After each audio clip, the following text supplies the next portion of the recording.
Untuk Aji sendiri kita beberapa selain rilis kita juga mengeluarkan statement bersama dari koalisi. Dari situ ada teman dari Unpad, teman dari GTI, dan juga beberapa lembaga yang lain.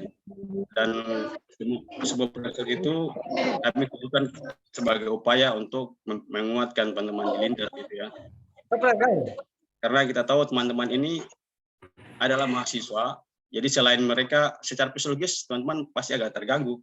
Oleh karena itu kita berikan penguatan bahwa teman-teman tidak sendiri. Di sini ada Aji, di sini ada teman-teman PPMI, di sini ada teman-teman BPS, dan juga PJTI dan beragam lembaga yang lainnya. Ya saat ini kita harapkan teman-teman adalah tetap berada pada garis perjuangan bersama, gitu ya.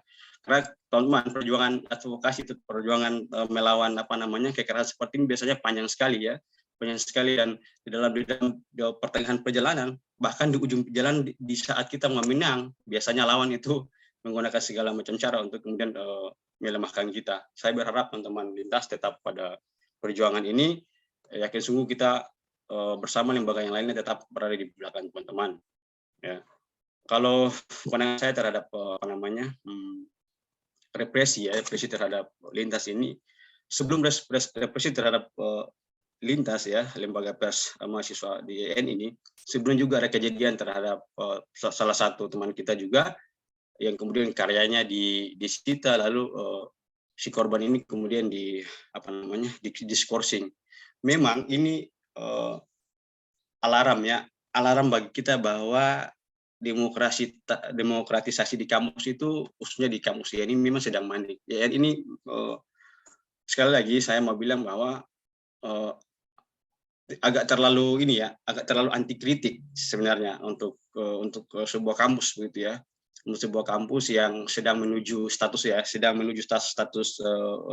UIN, harusnya dia mengambil posisi yang moderat begitu. Dia tidak tidak mengikat kebebasan ekspresi dan kebebasan berpendapat teman-teman di STAIN, tapi dengan pemberedelan, kemudian dengan skorsing mahasiswa ini. Teman-teman, saya berharap ini menjadi pelajaran yang bagus ya, baik untuk teman-teman LPM di kampus yang lain di seluruh Indonesia. Karena setelah kasus di Jogja gitu ya, di UGM, kita berharap itu selesai di kasus di UGM, padahal kasus yang sama juga terjadi di EN. Sebuah kota kecil ya, ternyata Ambon ini cukup istilahnya satu sisi teman-teman di STAIN lewat lintas ini kritis, tapi di sisi lain justru kampusnya yang anti kritik gitu. Kita sangat menyayangkan itu karena tak satu pun, kalau saya lihat ya, saya pantau, tak satu pun para senior kita ya, senior maksudnya baik senior yang di jurnalistik ya, yang secara atau senior yang lain yang selama ini kita tahu mereka pro demokrasi dan lain sebagainya, kemudian mereka sepertinya mengambil posisi diam itu. Saya nggak tahu apakah posisi ini menyangkut dengan keberlanjutan mereka atau hal yang lain, tetapi itu menggambarkan bahwa kampus ya, khususnya institusi ya EN Ambon ini memang dalam kondisi yang tidak baik ya. Demokratisasi di kampus itu sangat lebar saya lihat ya. Padahal kalau kita semua sebagai pihak dari EN sebenarnya justru dengan liputan ini kita harusnya bersyukur gitu bahwa ada kelompok yang memang sedang memperjuangkan hak atau memperjuangkan nasib kekerasan seksual terhadap mahasiswa gitu. Yang memang isunya bukan hanya di Maluku, tapi sudah menjadi isu nasional gitu. Bahkan kalau kita baca data ya, kita baca data kekerasan seksual di kampus itu sangat tinggi ya. Beberapa bulan sebelum kejadian di lintas EN Ambon ini, saya sempat mengikuti diskusi juga di Unpati. Ternyata sama sebenarnya Unpati, cuman ya itu tadi di Unpati tidak ada lembaga atau tidak ada komunitas atau tidak ada wadah yang kemudian memperjuangkan nasib teman-teman yang menjadi korban pelecehan seksual ini. Nah, setelah kita diskusi beberapa kemudian terjadilah hal ini di kampus, bahwa memang yang tadi kami diskusikan di Unpad itu menjadi gambaran dan faktanya ya terjadi di kampus IN tadi. Nah, kita sih mendorong ya, kita terakhir beberapa mahasiswa di Unpati juga sedang sempat bertemu dengan saya, abang kita mau bikin pes kampus. Saya bilang oke, tapi Unpati kan agak sedikit kalau saya bilang Unpati agak sedikit orde baru gitu, dia agak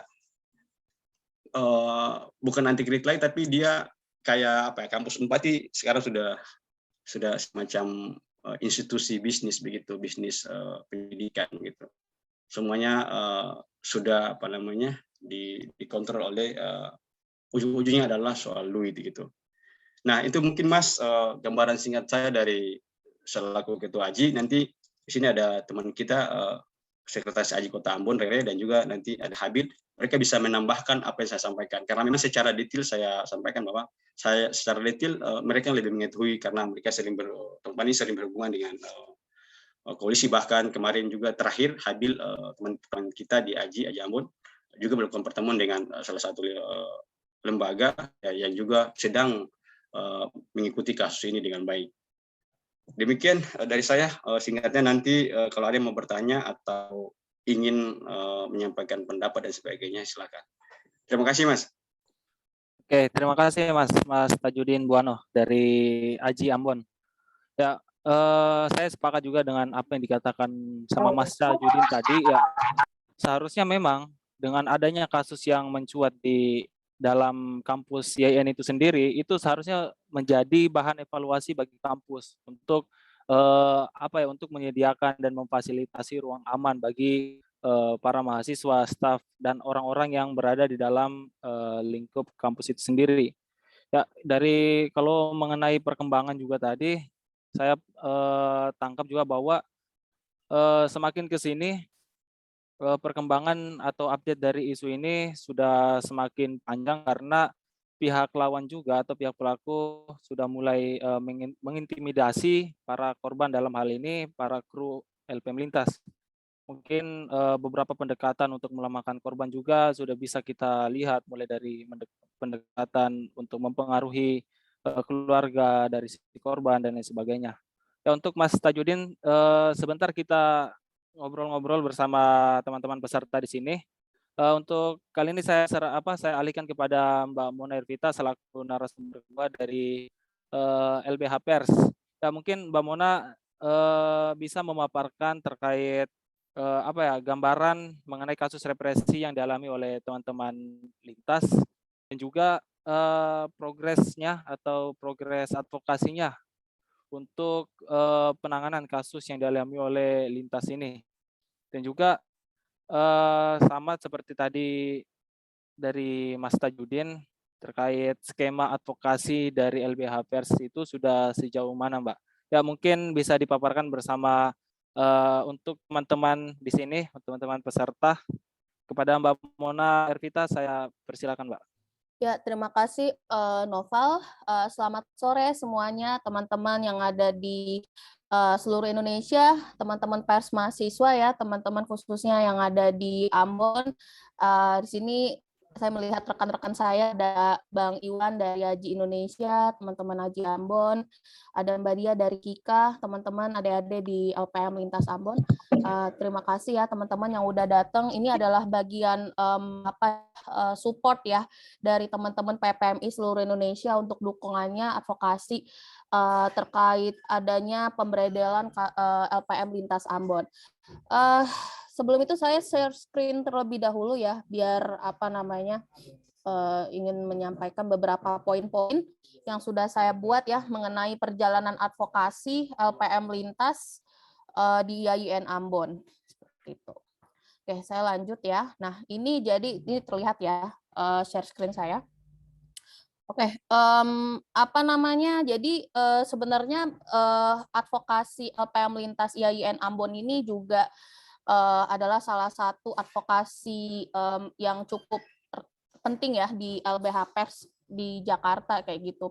Dan kenapa ya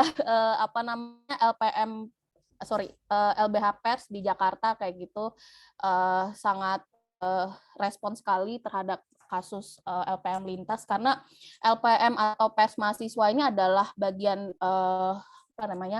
produk dari jurnalistik yang dimana yang dilakukan oleh teman-teman pers mahasiswa yang cukup rentan gitu ya dalam melakukan produk-produk jurnalistiknya, sama seperti media independen kayak gitu ya, yang berbalik dari media non arus utama seperti itu. Nah, ini yang menjadi fokus utama kami di LBH Pers. Kami sangat senang sekali gitu ya, bahkan mengetahui gitu ya, kita karena sama-sama belajar juga bagaimana temuan-temuan kalau untuk advokasinya itu korbannya adalah mahasiswa kayak gitu. Biasanya kan teman-teman jurnalis media arus utama atau jurnalis profesional kayak gitu kan, kalau ini adalah pers mahasiswa seperti itu. Nah, sebenarnya perjalanan advokasi ini dimulai ada sebuah ini ya, temuan gitu di beberapa media nasional yang di mana Rektorat Institut Agama Islam Negeri Ambon ini melakukan pemberedelan atau pembekuan aktivitas kegiatan LPM lintas IAIN Ambon kayak gitu. Dan kemarin kami cukup responnya sangat cepat sekali ke teman-teman lintas, apa saja yang mereka butuhkan kayak gitu ya untuk terkait advokasi, dan tentu ini menjadi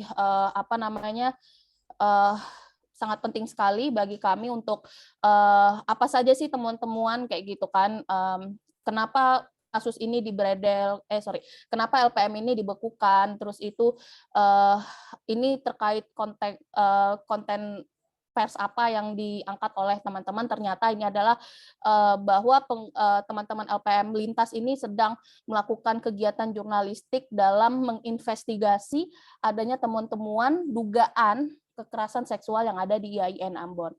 Nah, menurut kami, pandangan kami pada waktu itu adalah bagian dari kebebasan pers, bukan hanya kebebasan pers, tapi kebebasan berakademik juga, seperti itu ya. Dan itu dilindungi oleh undang-undang.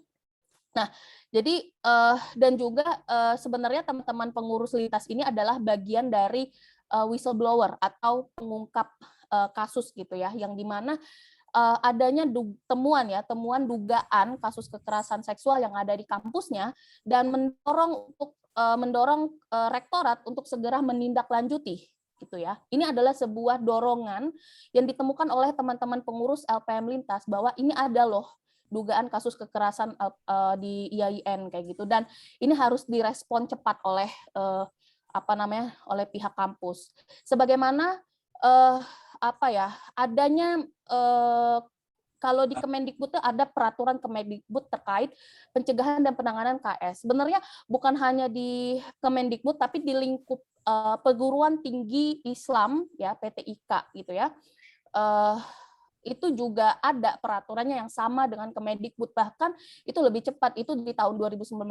Jadi kalau ada respon atau temuan kasus dugaan kekerasan seksual yang ada di kampus, itu harusnya direspon cepat dan bahkan membuat tim independen untuk mengusut kasus tersebut. Nah, jadi sebenarnya ini adalah bagian dari dorongan, ada darurat, ada hal-hal yang urgent kayak gitu yang harus diselesaikan untuk menciptakan ruang aman bagi seluruh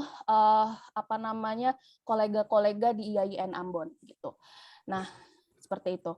Nah, jadi dari SK Rektorat IAIN Ambon ini terkait pembukuan yang dimana SK-nya itu menyebutkan bahwa membekukan kegiatan LPM Lintas sampai dengan batas waktu yang tidak ditentukan. Nah, ini adalah bagian dari mati kebebasan demokrasi yang ada di IAIN kayak gitu. Kan bukan di IAIN saja, tapi di dunia akademis gitu ya, bahwa mahasiswa dalam adanya temuan-temuan kayak gitu ya, itu tidak ditanggapi sama sekali, bahkan itu dimatikan dengan cara membredel atau membekukan semua kegiatan yang dilakukan oleh teman-teman pengurus seperti itu. Ini kita mengingatkan pada zamannya orde lama ya sebenarnya, bahwa adanya temuan-temuan kasus yang di mana itu menyimpang atau ketidaksukaan gitu ya, terhadap visi misi kampus, bahkan mengganggu adanya potensi apa namanya politik kampus atau apa kayak gitu kan, itu dengan kuasanya rektorat itu memberikan SK pembukuan ini. Bahkan di poinnya itu adalah sampai dengan batas waktu yang tidak ditentukan. Artinya ini apa namanya tidak dijelaskan secara pasti gitu ya, kapan pembukuan ini bisa kembali kegiatannya seperti semula kayak gitu. Kalau teman-teman yang yang di DO itu ada yang 1 tahun itu, ini kalau tidak bisa ditentukan artinya ini bisa jadi selama-lamanya teman-teman LPM Lintas itu dibekukan aktivitasnya seperti itu. Nah ini apa namanya sebenarnya kasus yang berkaitan dengan LPM ini bukan hanya di IAIN Ambon, ada juga catatan kami di LBH Pers, teman-teman LPM itu juga mendapatkan pembekuan ya atau pemberedelan itu seperti di tahun 2019 itu kasus suara LPM suara USU di Universitas Sumatera Utara di Medan gitu ya. Bahkan teman-teman suara USU itu sebanyak lebih 16 orang itu dihentikan, dipecat gitu ya ke pengurusannya karena membuat konten berita mengenai LGBT kayak gitu kan. Jadi bentuk perlawanan mereka pada waktu itu adalah menggugat secara administrasi di Pengadilan Tata Usaha Negara Medan. Nah, mungkin ini menjadi catatan juga atau refleksi bagi teman-teman LPM Lintas ya, kalau apa namanya akan menggugat SK rektornya, karena SK rektorat ini menjadi objek yang harus kita lawan ya, SK-nya itu ke pengadilan seperti itu. Nah, jadi ada 3 ya yang 3 poin penting nih untuk pengadvokasian kasus LPM Lintas. Yang pertama adalah pembekuan, terbitnya pembekuan SK rektor ini terhadap kegiatan LPM Lintas. Lalu juga setelah adanya pembekuan atau penerbitan SK rektorat tersebut, teman-teman pengurus lintas itu mendapatkan penganiayaan gitu ya. Jadi ada 2 rekan kita ini mengalami penganiayaan gitu ya. Dan pada waktu itu rekan saya ada Mbak Rere di sini dari Aji Ambon gitu ya, selalu kontak dengan teman-teman LBH Pers di Jakarta gitu untuk bagaimana pengadvokasian ketika nih teman-teman apa namanya dipukul atau dianiaya, dan alhamdulillahnya teman-teman ini berhasil ya mengadvokasi dan laporannya tuh tembus di Polsek Sirimau Ambon.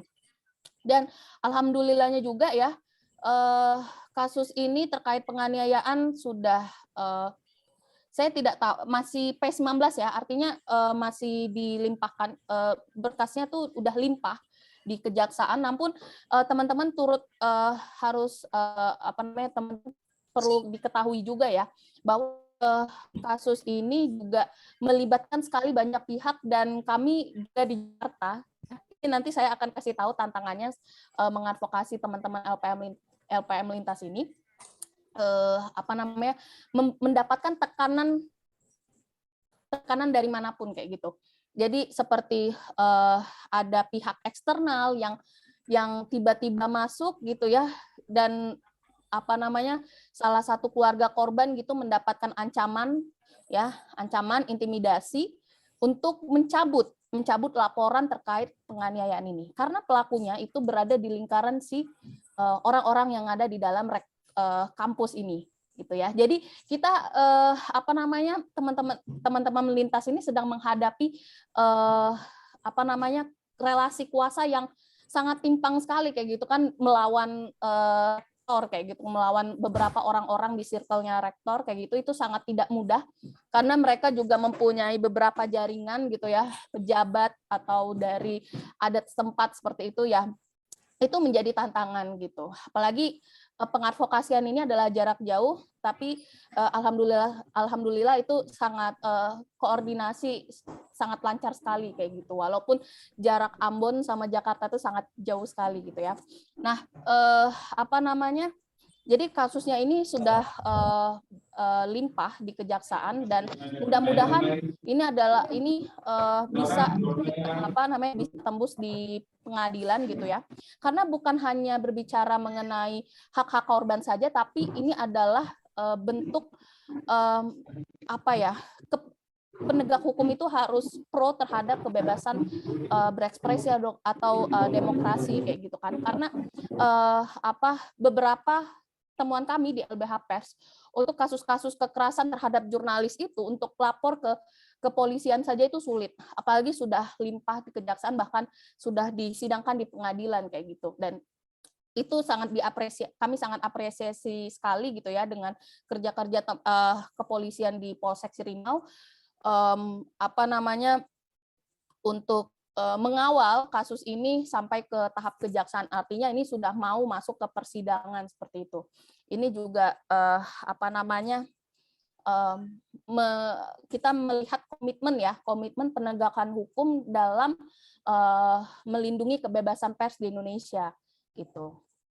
Nah, selain itu juga yang ketiga adalah bahwa teman-teman pengurus LPM Lintas ini mengalami kriminalisasi gitu ya, atau dilaporkan ke kepolisian.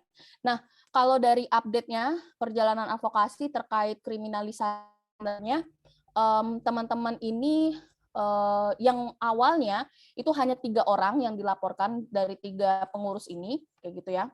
Lalu juga sudah dipanggil, tapi undangannya adalah undangan wawancara. Dan pelapornya adalah dari pihak kampus itu sendiri. Saya tidak perlu sebutkan orangnya. Tapi yang menjadi pertanyaan adalah pasal apa yang dilaporkan oleh teman-teman LPM Lintas ini. Dan juga bentuk laporan itu adalah laporan pengaduan masyarakat, bukan laporan polisi. Artinya ini kalau dilihat dari beberapa advokasi yang kami tangani untuk laporan masyarakat ini, sifatnya ya dia tidak membawa alat bukti ke kepolisian, tapi polisi ingin memastikan ini benar nggak ya ada dugaan tindak pidana. Nah, jadi kami di LBH Pers sempat melakukan bersurat ke Polda Maluku ya, karena ini kasusnya di lingkup Polda Maluku gitu ya, menolak bahwa teman-teman yang dipanggil ini itu tidak berdasarkan hukum acara pidana gitu ya. Karena yang pertama itu laporannya sangat tidak jelas sekali, pasal apa yang dilaporkan itu tidak ada kayak gitu kan. Bahkan teman-teman ini mendapatkan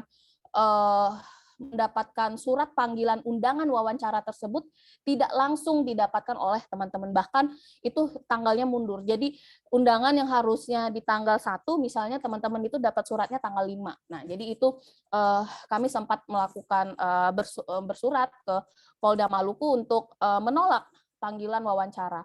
Nah, karena ini uniknya lagi ya, karena tiga orang ini tidak berhasil untuk datang ke Polda Maluku untuk dimintain keterangan dalam bentuk wawancara. Jadi akhirnya Polda Maluku memanggil 3, berarti ada 5 orang lagi gitu, 6 orang lagi. Jadi 6 orang lagi ini dipanggil, sama juga pelapornya sama, undangan wawancaranya sama gitu ya, laporan pengaduan masyarakat, pasalnya tidak tahu apa, tiba-tiba dipanggil saja ke Polda Maluku kayak gitu. Nah, ini jadi bentuk bentuk serangannya tuh macam-macam teman-teman ya. Kalau untuk advokasi LPM Lintas ini, maka sangat senang sekali kalau misalnya teman-teman di sini sudah bersolidaritas gitu ya untuk mendukung teman-teman LPM Lintas, karena ini kita menghadapi relasi kuasa yang sangat timpang. Dan teman-teman lintas mendapatkan serangan dari sisi manapun, pemberedelan, penganiayaan, ancaman intimidasi sampai ke keluarganya teman-teman pengurus, bahkan korban yang mengalami kekerasan itu sendiri. Terus itu juga adanya polisi sebagai bentuk ancaman, dan ini adalah ini sangat bahaya sekali, dan tentu mendapat dukungan dari berbagai pihak itu. Tentu dari aparat penegak hukum juga di Polsek Sirimau sudah mengawal kasus ini dengan baik gitu ya, mudah-mudahan gitu ya sampai ke pengadilan. Terus itu juga dari dukungan teman-teman akademisi dan lain-lain seperti itu. Nah, jadi sebenarnya untuk kalau misalnya yang dipanggil terkait karya jurnalistik ya, tentu kami sudah sudah berpikir ke depannya ini tentu yang dipanggil terkait teman-teman ini adalah terkait kasus konten jurnalistiknya gitu ya. Ini bisa jadi pencemaran nama baik atau penyebaran fitnah atau berita bohong, kita tidak tahu ya pasal yang dilaporkan itu seperti apa. Nah, jadi pada waktu itu kami mengadvokasi sampai ke Dewan Pers di Jakarta. Saya meminta untuk teman-teman LPM Lintas untuk bersurat ke Dewan Pers untuk menilai karya yang jadi teman-teman yang buat majalah, satu bundel majalah itu dikirim ke Dewan Pers untuk menilai karya jurnalistik ini, apakah sudah sesuai dengan kode etik jurnalistik atau tidak. Dan tentunya sangat apresiasi lagi untuk di Dewan Pers gitu sudah menanggapi surat penilaian karya jurnalistik yang dimohonkan oleh teman-teman LPM Lintas ini, yang dimana pada intinya LPM Lintas ini merupakan kegiatan jurnalistik yang seharusnya itu tidak boleh dibekukan kegiatannya kayak gitu atau tidak, dan harus dioperasionalkan kembali gitu. Dan itu juga sudah dicek ya oleh Dewan Pers, penilaiannya udah dicek sama Dewan Pers dan tidak ada dan kode etik jurnalistik, tidak ada hal-hal yang pencemaran nama baik, juga terus ada konfirmasi dari beberapa narasumber yang ada di peliputan itu. Nah, itu sudah disampaikan oleh Dewan Pers melalui surat ini, dan surat ini juga disampaikan juga di mana itu di Polda Maluku gitu ya, di Polda Maluku pada saat mengajukan surat penolakan wawancara. Terus itu juga surat ini sudah disampaikan ke Rektorat IAIN Ambon. Nah, jadi ini juga akan menjadi bahan objek yang penting juga kayak gitu ya, bahwa kalau untuk advokasi selanjutnya kayak gitu di pengadilan atau di mana, ini sangat menguatkan sekali gitu ya pernyataan di Dewan Pers kayak gitu. Karena ini kalau sepengalaman saya bekerja di LBHP, kasus advokasi di LPM kayak gitu, Dewan Pers dengan adanya ini ya sudah progresif lah kayak gitu ya. Jadi dia sudah melindungilah teman-teman persma kayak gitu. Nah, ini juga menjadi catatan juga kalau misalnya teman-teman yang mengalami hal yang sama seperti Lintas, tapi mudah-mudahan jangan ya gitu. Pengadvokasiannya itu struktural ke Dewan Pers untuk meminta penilaian karya jurnalistik seperti itu. Nah, jadi itu di Dewan Pers. Selain di Dewan Pers, advokasi lainnya adalah ke Lembaga Perlindungan Saksi dan Korban atau LPSK, dan responnya sangat baik sekali, sangat cepat ya.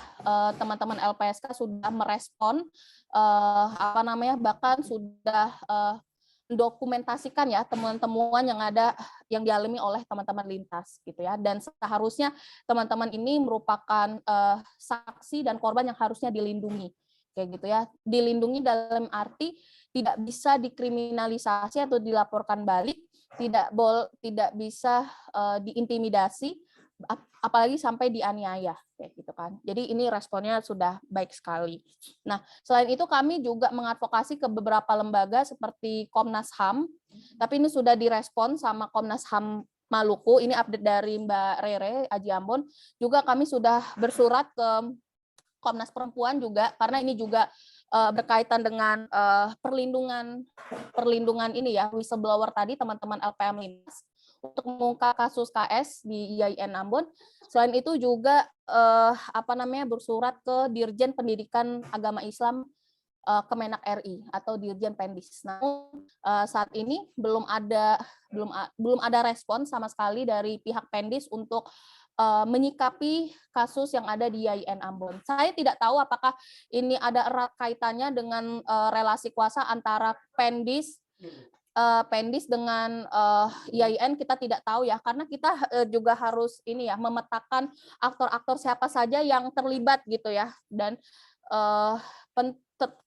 penting untuk memetakan aktor tersebut, dan advokasinya juga cukup memakan banyak waktu kayak gitu ya. Nah, jadi ini sudah ke Dewan Pers, terus itu juga, nah jadi ini apa namanya, jadi SK ini, SK terkait pencegahan dan penanggulangan KS ini di PTKI ya, Perguruan Tinggi Keagamaan Islam, ini menjadi apa ya, menjadi kita menagih janji Dirjen Pendis ini ya untuk segera mengungkapkan kasus gitu. Karena ini kalau Dirjen Pendis ini sebenarnya pedoman ini lebih cepat gitu ya di tahun 2019 dibandingkan dengan Permendikbud terkait pencegahan dan penanggulangan kekerasan seksual di lingkungan kampus. Berarti dia lebih cepat gitu terbitnya.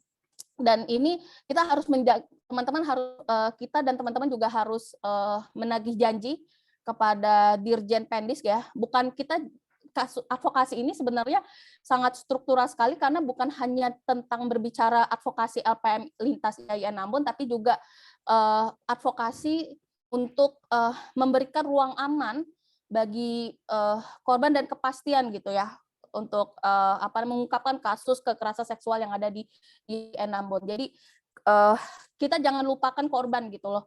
Bukan hanya kita berbicara bukan hanya dalam rangka LPM IAI LPM lintas aja, tapi korban harus dipastikan untuk mendapatkan ruang yang aman juga kayak gitu.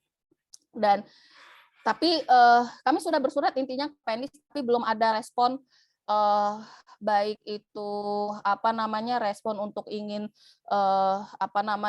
bertemu atau tindakan lainnya, kita juga belum dapat update-nya gitu ya. Nah, kurang lebih seperti itu moderator untuk advokasinya. Oh ya, satu lagi saya lupa.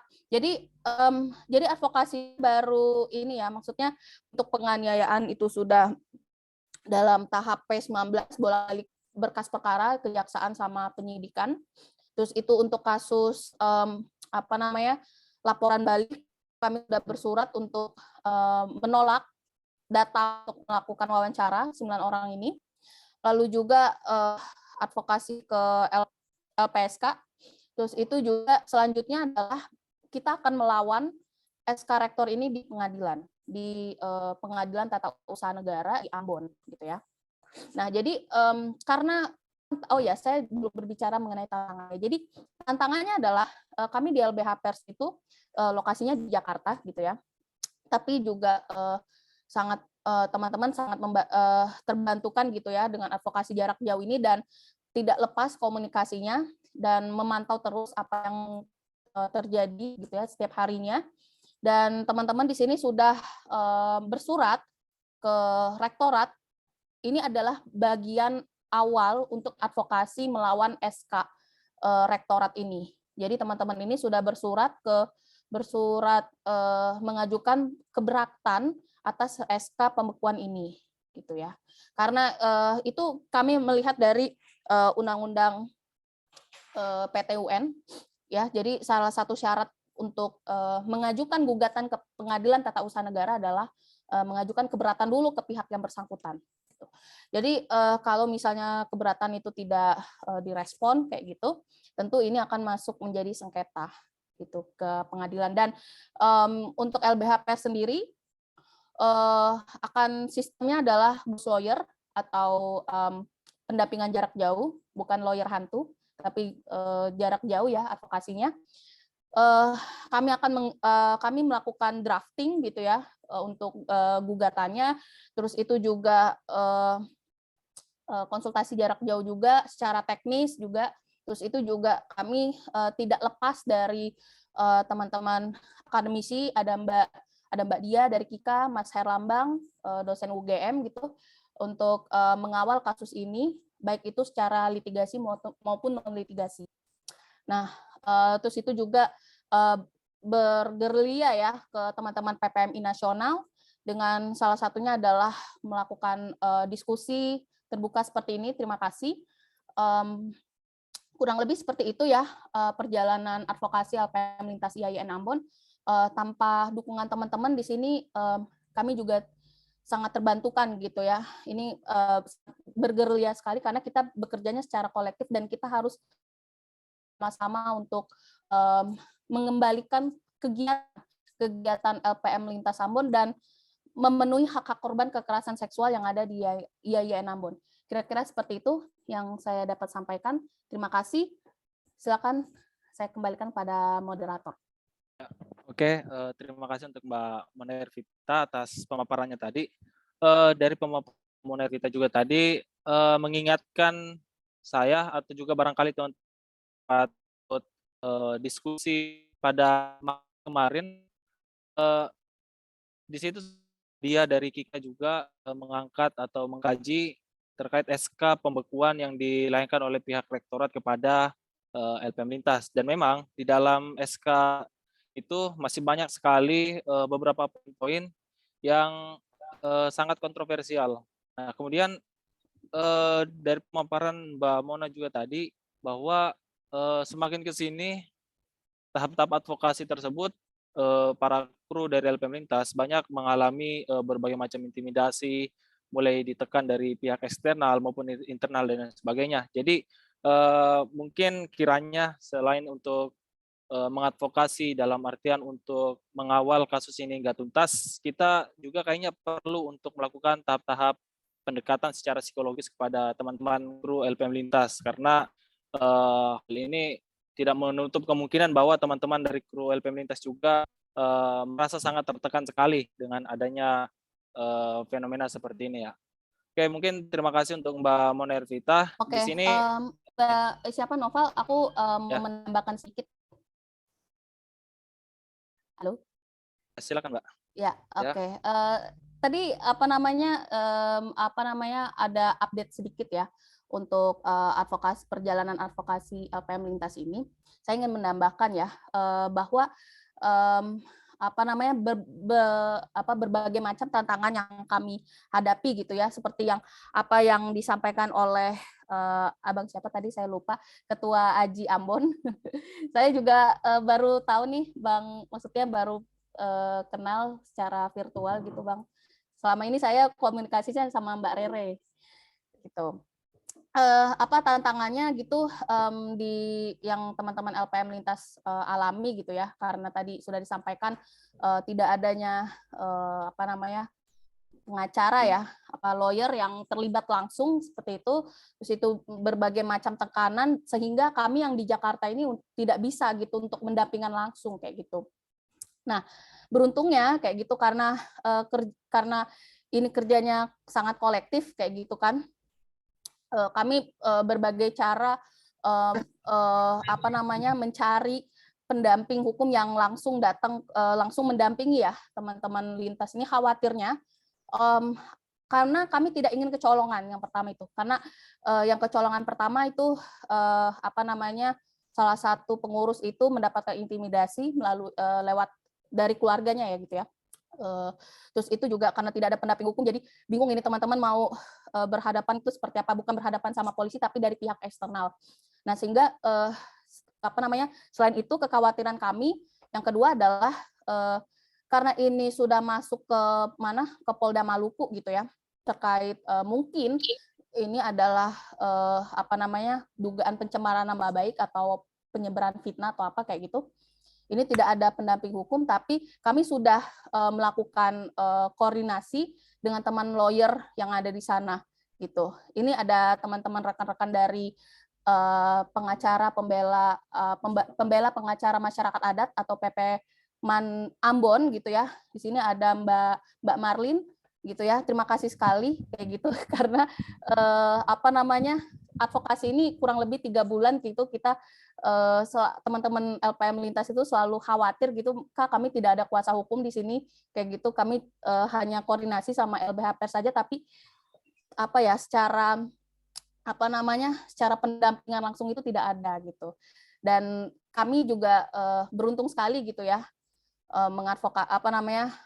mencari kuasa hukum gitu ya, dan ada teman-teman dari PP-Man yang membantu gitu untuk advokasi secara langsung dari teman-teman LPM Lintas ini, dan itu sudah dikoordinasikan tepatnya kemarin ya. Itu sangat senang sekali, terima kasih ke teman-teman PP Aman Ambon gitu. Jadi apa namanya, kekhawatirannya itu kalau adanya sengketa, bukan sengketa sih, tapi teman-teman ini dijemput paksa gitu oleh kepolisian, tapi kita juga sepakat ya bahwa pemanggilan teman-teman itu tidak berdasar dan tidak perlu ditanggapi lah, kira-kira seperti itu. Tapi ada upaya lain ya, karena belajar dari kemarin kecolongan gitu, kita keriuhan semuanya kayak gitu. Dan alhamdulillah sekarang sudah ada pendamping yang langsung apa namanya, yang didapatkan oleh teman-teman LPM Lintas gitu. Terima kasih. Ya, oke. Monita.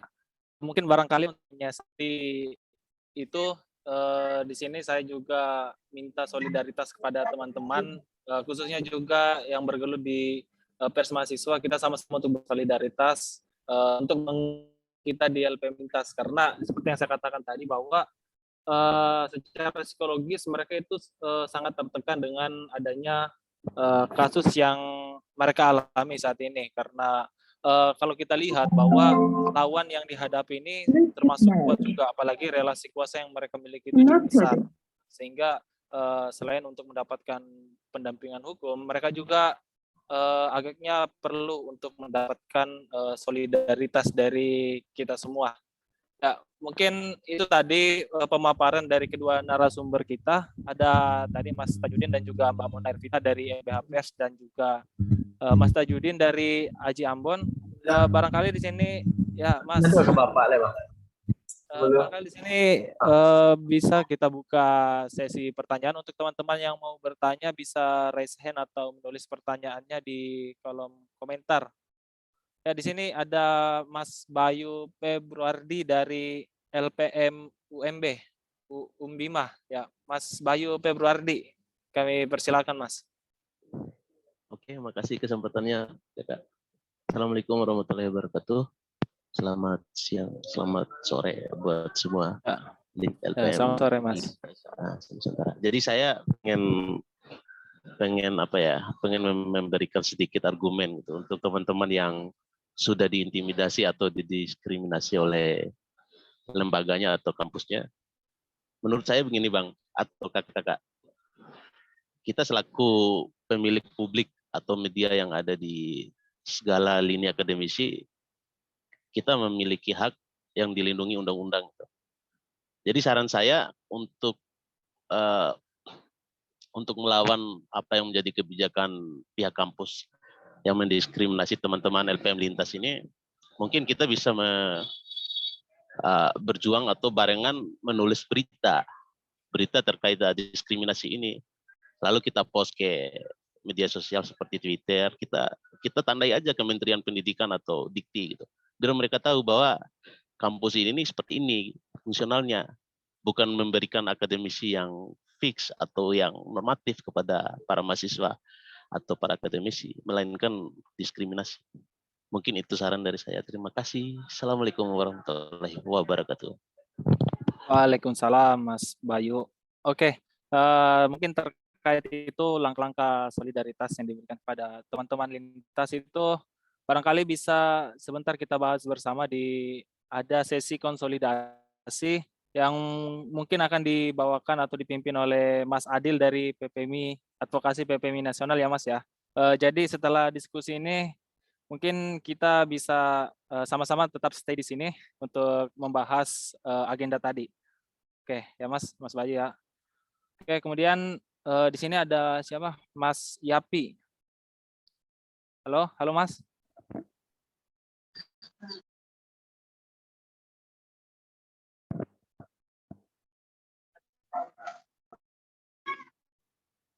Gimana Mas Yapi?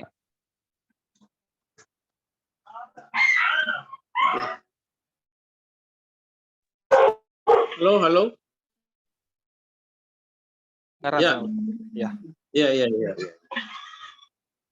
Ya, makasih.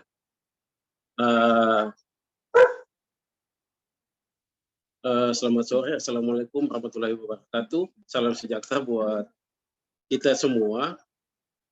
Mungkin yang pertama ingin saya perkenalkan diri dulu nih. buat teman-teman kita yang ada di sini. Saya dari PPMAN. Jadi PPMAN ini dia merupakan organisasi sayap dari AMAN, Aliansi Masyarakat Adat Nusantara.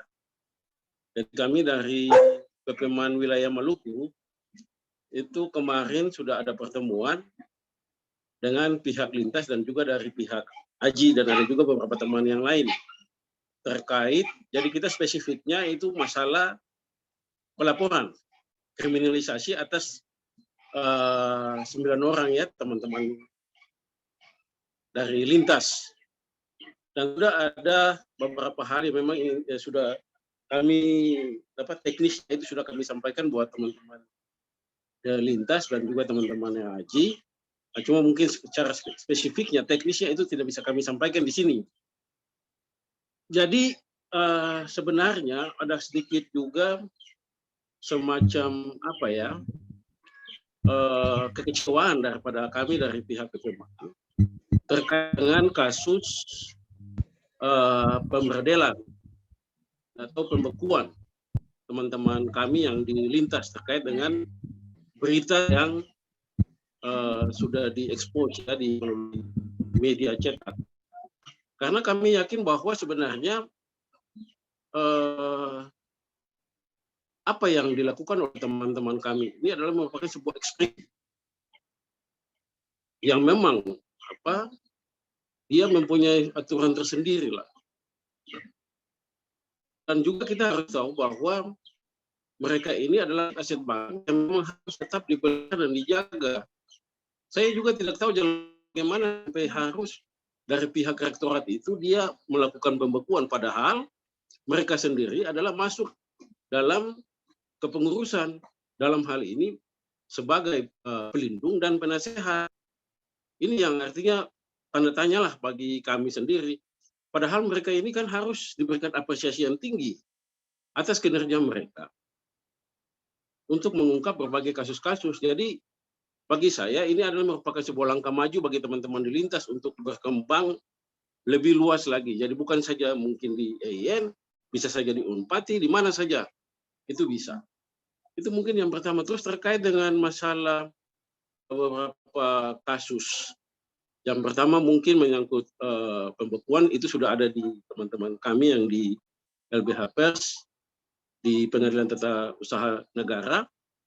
Itu sudah, jadi bagi kami itu tidak terjadi persoalan. Kemudian menyangkut tentang penganiayaan, itu juga sudah, kemarin kami juga sudah mendapat informasi bahwa kasus ini tetap dia berjalan, walaupun sudah ada upaya damai, tetapi itu adalah merupakan bagian daripada upaya untuk meringankan pelaku.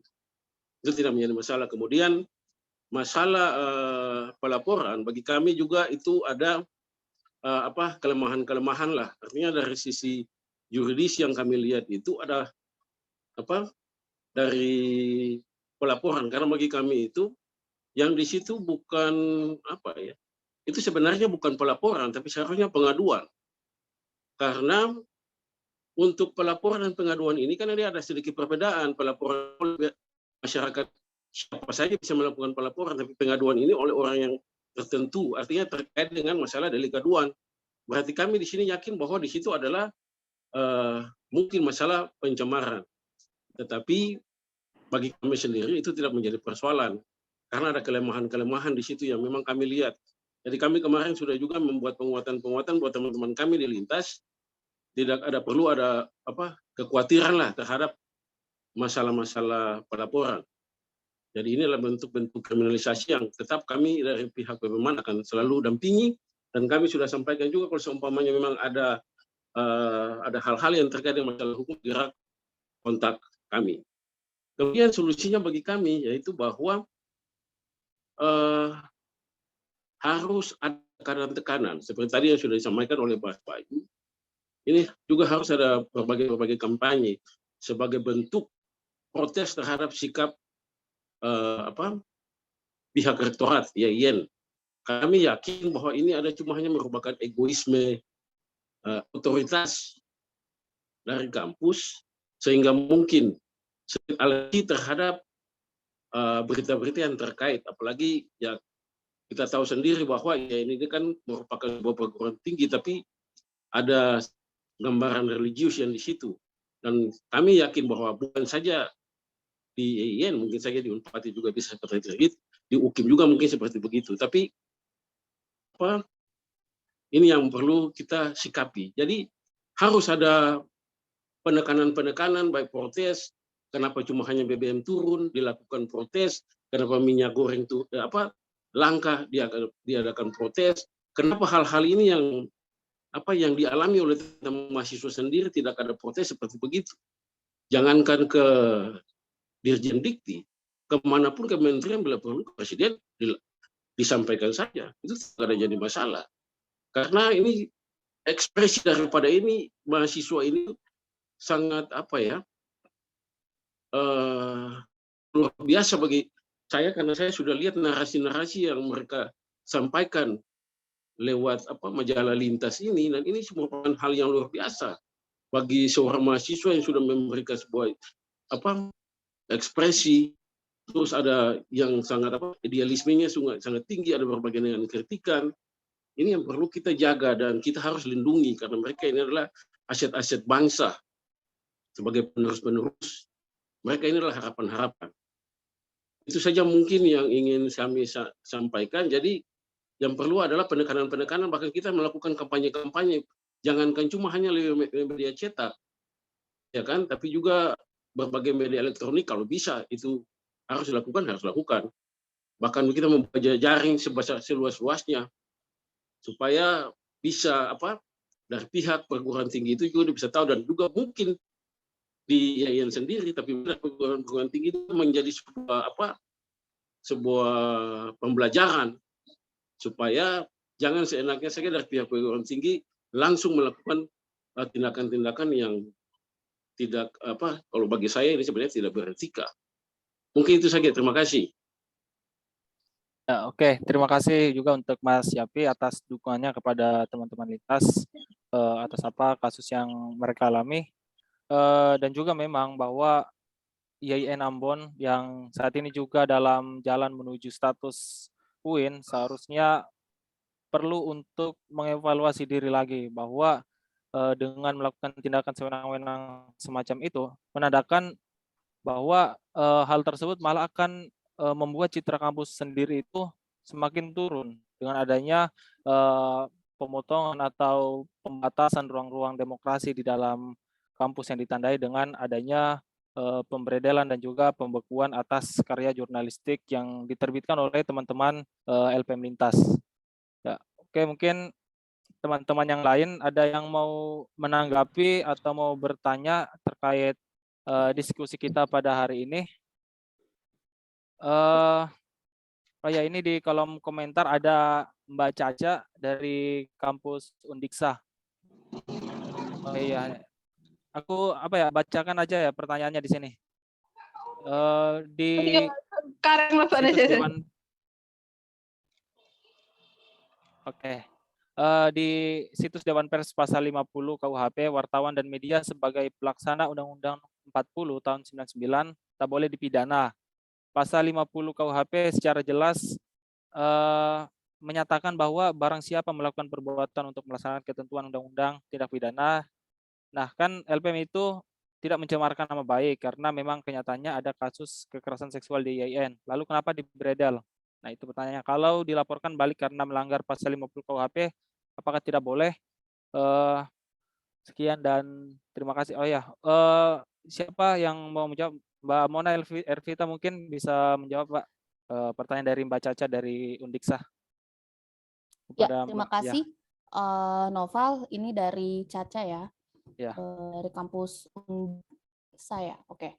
Ini terkait ini ya, perlindungan pers di pasal, ada juga perlindungan pers ini yang berkaitan dengan pasal 50 KUHP ya.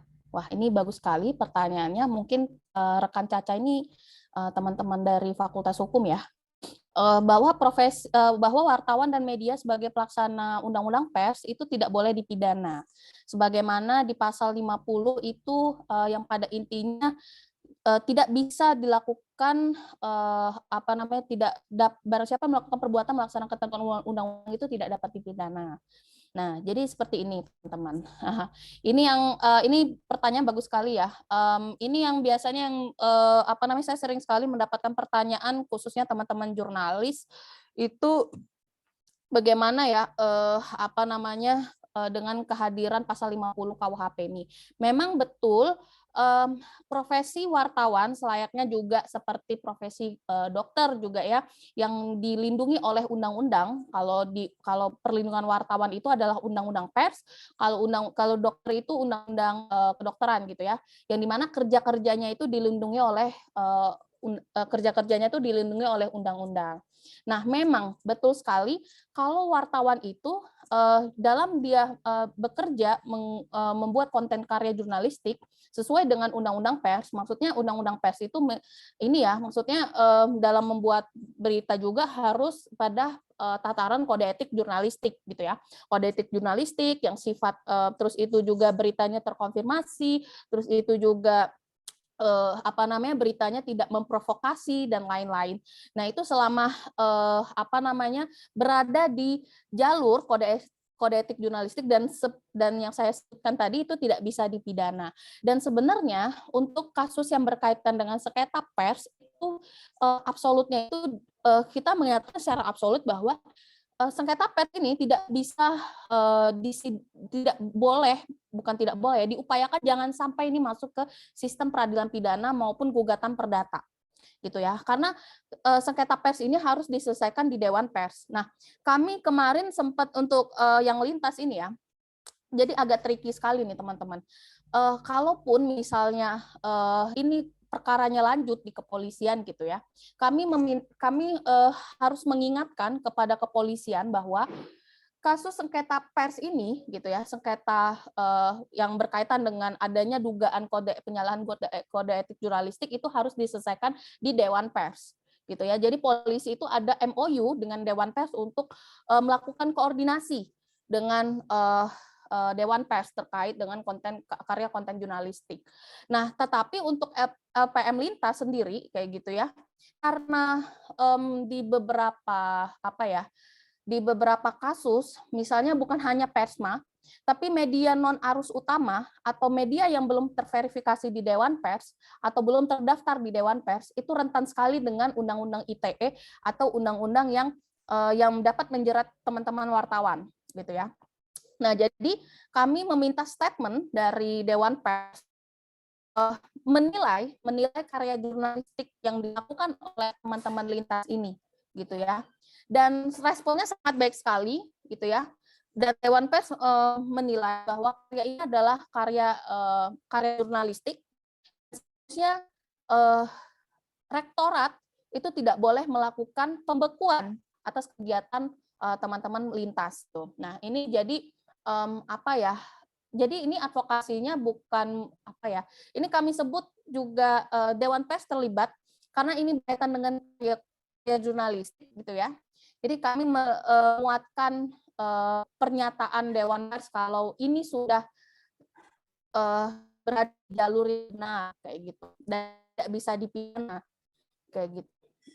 Nah, kira-kira seperti itu. Jadi agak tricky ya sebenarnya kalau misalnya masuk ke pelaporan pidana juga itu tidak bisa karena sudah ada pernyataan dari Dewan Pers gitu ya.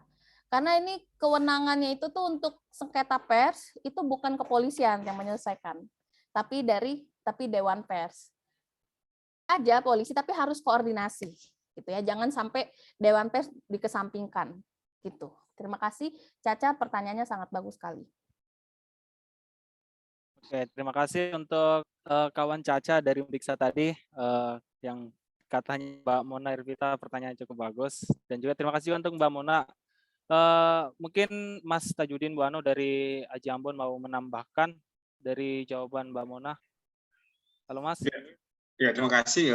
Ya, memang saya pikir polisi juga akan hati-hati bertindak ya, karena yang tadi sudah jelas oleh Mbak Mona, tadi jelas bahwa sengketa pers itu tidak bisa diselesaikan dengan secara pidana atau perdata, dan itu sudah clear, apalagi sangat bersyukur sekali ya. Kami memang di sini sempat bertanya juga, ini terima kasih ke Mbak Muna, karena ketika koalisi ya, terutama dari LBPF dan AJI Nasional dan juga beberapa lembaga KIKA termasuk di dalamnya merilis bersama, itu teman-teman sebagian justru tidak mau mempublikasikan karena belum membaca atau melihat secara bukti bahwa ada surat resim dari Dewan Pers yang menyatakan bahwa karya jurnalistik teman-teman lintas itu sudah sesuai undang-undang pers dan sudah sesuai kode etik. Nah, tapi karena dengan adanya atau dengan pemaparan dari Mbak Mona, maka saya kira udah clear itu.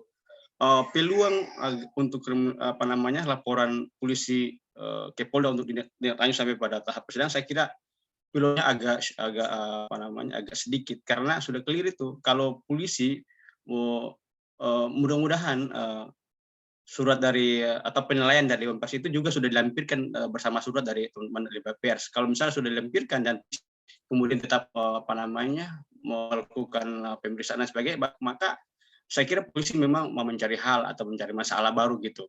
Dan itu justru bukan lagi yang mengkriminalisasi, polisi yang justru mengkriminalisasi teman lintas. Ini yang nanti kita antisipasi secara bersama, karena kalau sudah baca hasil atau telah ada Dewan Pers, saya kira sudah clear itu bahwa tidak ada yang namanya pencemaran nama baik sebagainya, karena mereka bekerja sesuai dengan kode etik dan undang-undang pers. Begitu, tidak ada orang yang kemudian difitnahkan di situ karena jelas mereka sudah melakukan konfirmasi dan sebagainya itu. Maka saya kira kita mungkin tidak perlu melapor balik, kita jangan istilahnya mencari masalah baru. Saya kira kita harus fokus untuk mengingatkan ya, mungkin ini nanti bagaimana strategi advokasinya, yaitu tadi kita melakukan edukasi dan pressure terhadap semua lembaga terlibat bahwa ini loh yang kita jalan ini dengan ini di belakang kita ini adalah seabrek aturan, seabrek undang-undang, dan kemudian seabrek penilaian atas karya jurnalis teman-teman. Saya kira strateginya adalah mungkin kita nanti kita baca, kalau misalnya ada sesi khusus untuk merancang strategi ke depan, nanti kita bahas detail di sana bagaimana kampanyenya, kemudian bagaimana pressure ke publik, bila perlu kita koalisinya kita buka selebar mungkin, kita mencari dukungan dari pihak-pihak lain, bahkan kalau bisa ya secara internasional ya, mungkin lembaga-lembaga yang jurnalistik yang jangkauan di Asia atau Eropa, dunia, kita bisa ajak juga gitu, supaya power kita lebih kuat, supaya mewanti-wanti jangan sampai polisi tetap memproses teman-teman orang tadi. Begitu Mas dari saya. Oke, Mas Tajudin, terima kasih atas tambahannya. Oh ya, di sini juga Mas Adil dari PPMI, dia bilang bahwa ini salah satu faktor penyebabnya itu ya memang karena pers mahasiswa secara umumnya dia tidak memiliki badan hukum secara langsung. Ya, kalau memang dilihat bahwa sudah sepantasnya untuk pers mahasiswa ini mendorong regulasi kepada Dewan Pers untuk menunjang kerja-kerja dari pers mahasiswa itu sendiri, ataukah mungkin bisa kita arahkan kepada kementerian terkait, karena dikatakan bahwa pers mahasiswa itu ya kembali lagi kepada kampus sebagai penanggung jawabnya. Kenapa tidak diterbitkan sejenis Permendikbudristek yang mengatur keamanan dari kinerja teman-teman di pers mahasiswa itu sendiri. Ya, mungkin teman-teman yang lain masih ada mau menambahkan pertanyaan atau mau berbagi tanggapan terkait kasus represi dan pembekuan yang dialami oleh teman-teman lintas. Oke, Mas, siapa tadi Mas? Mas, sorry, saya disuruh kebetulan sini ada senior kita juga ya, Bang Iwan. Mungkin mumpung beliau ada di sini, kita ingin mendapat sedikit pendapat atau saran atau terhadap, kebetulan beliau di sini ya. Karena Bang Iwan ini adalah pengurus AJI juga, dan beliau pernah juga sama-sama kita advokasi kasus kekerasan terhadap jurnalis di Ambon juga. Boleh sedikit mengetahui kondisi sosial, mungkin sosial masyarakat di Ambon gimana. Saya pikir apapun yang beliau sampaikan pasti menjadi bahan untuk kita memperjuangkan, melanjutkan advokasi kita ini. Jadi mungkin saya mewakili moderator, saya mempersilakan Bang Iwan ya, mungkin bisa. Bang Iwan, terima kasih. Bang Iwan mungkin bisa menambahkan, Bang. Oh ya, Baik, terima kasih. Aduh, dikasih kesempatan ini. Ya, terima kasih teman-teman, Bang Yapi, terus Mbak Mona, ada Bang Mustafa, juga ada Bang Ade, saya lihat tadi juga teman-teman yang hadir di sini dikasih kesempatan buat di Indonesia. Karena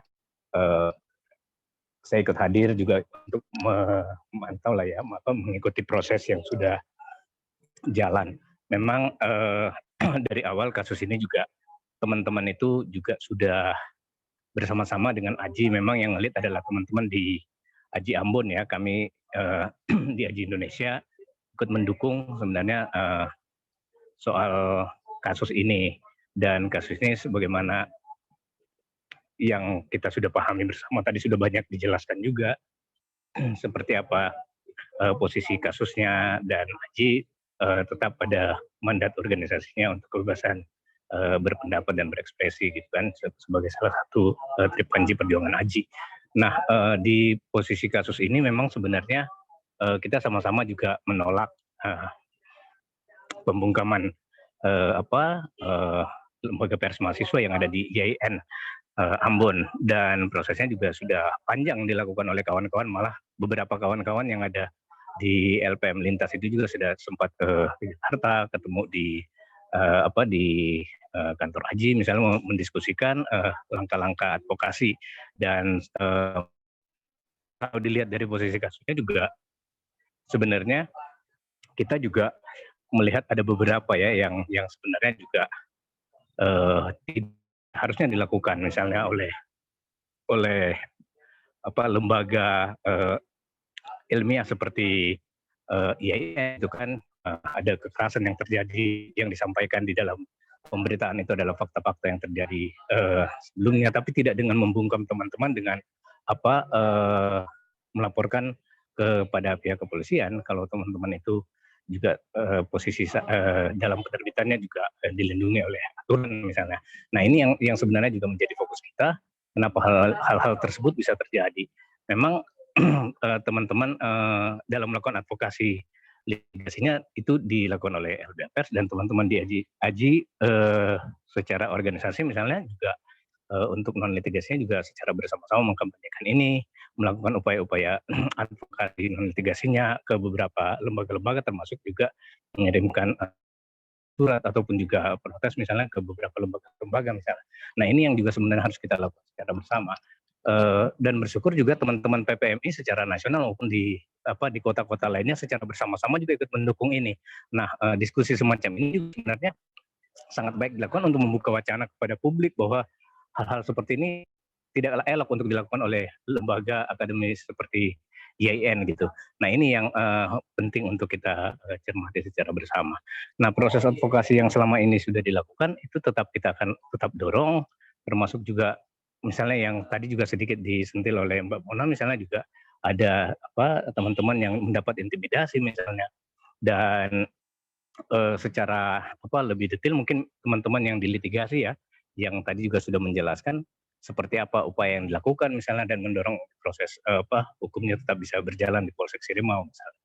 Nah, mungkin itu dari kami, tapi setidaknya secara lembaga Aji akan tetap secara utuh bersama-sama untuk mendampingi teman-teman secara bersama-sama melakukan advokasi untuk LPM Lintas ini. Mungkin itu sedikit dari kami mewakili teman-teman di Aji Indonesia. Terima kasih. Oke, terima kasih Mas Iwan, Bang Iwan. Mungkin ada kawan-kawan juga yang terlibat langsung di lokasi di sana. Barangkali ada yang mau mengeluarkan pendapatnya juga, atau oh ya, ini dari Mas Adil, kasus-kasus represi terhadap persma yang semakin vulgar hari ini. Semoga bisa mendorong Dewan Pers untuk mengakui persma sebagaimana media yang konon sudah terverifikasi itu.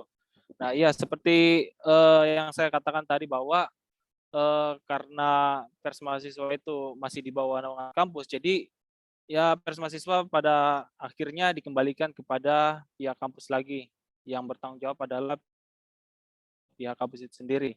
Tapi dengan melihat banyaknya kasus-kasus intimidasi, intervensi dan sebagainya terhadap kerja-kerja jurnalistik yang dilakukan oleh kawan-kawan pers mahasiswa itu sendiri, itu sebenarnya sudah menjadi dorongan kepada instansi terkait untuk menerbitkan atau mendorong regulasi untuk sebagai payung hukum bagi kawan-kawan pers mahasiswa dalam melaksanakan kerja-kerja jurnalistiknya. Seperti kawan-kawan di Lintas juga yang seharusnya mendapatkan perlindungan, tetapi ya karena tidak adanya perlindungan hukum yang jelas, maka pihak kampus secara bebas melihat celah itu untuk menyerang di teman-teman pers mahasiswa itu sendiri. Ya, barangkali mungkin itu teman yang masih ingin bertanya, silakan aja raise hand atau bisa mengetikkan pertanyaannya di kolom komentar. Kita masih ada waktu sekitar setengah jam lagi ya untuk berdiskusi.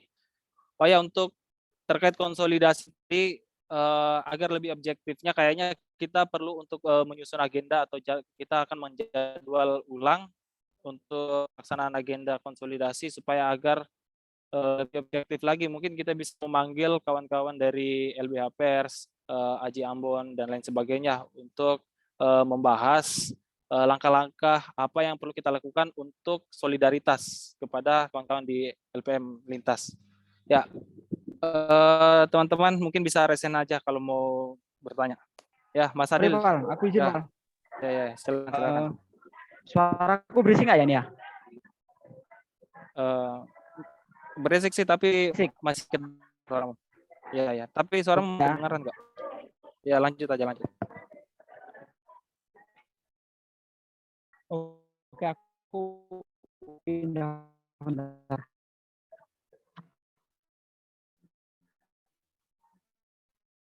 Oke, Pal. Ya, aman. Pal? Udah ya, oke. Ya. Ingin ini aja sih, bertanya ke dua narasumber ya.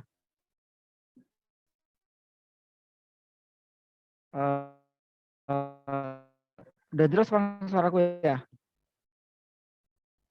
Agak putus-putus kalau di saya, nggak tahu kalau yang lain. Barangkali ini jaringanku atau sinyalku yang lagi sementara terganggu karena hujan juga. Lanjut aja Del, masuk. Silakan. Halo?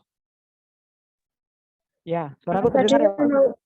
Oh iya, katanya kata Mas Tajudin kayaknya nggak jelas Del, putus-putus suaranya. Oh ya ini. Saya ingin bertanya ya kedua narasumber ya, karena tepat kayaknya Mbak Mona juga diundang ya Mbak ke tanggal 16 sama FIFA Foundation Mbak. Enggak. Belum ada. Tapi di list itu ada LBH Pers Mbak, nggak tahu besok yang mewakili siapa. Oh, saya tidak tahu. Nanti saya konfirmasi deh. Oh ya, karena ini juga penting ya, karena dari pagi sampai sore tadi juga sudah bikin kajian gitu soal kondisi Persma. Yang kemarin itu PPMI diundang, masuk kalau dari Jogja itu sama Aji Jogja, untuk datang ke Jakarta dalam hal diskusi soal keselamatan jurnalis. Dan PPMI diminta untuk presentasi tentang kondisi Persma dan segala kaitannya ya, termasuk khususnya soal keselamatan dan juga represi yang dialami. Dan baru kemarin malam juga Mas Asmito dari Ajirnya juga sempat chat gitu ya, ngajak ketemu untuk ngobrol soal soal perlindungan Persma, apalagi kita Dewan Pers yang baru ya, Profesor itu, untuk ya lebih terbuka lah terhadap Persma, tidak memakai paradigma lama gitu.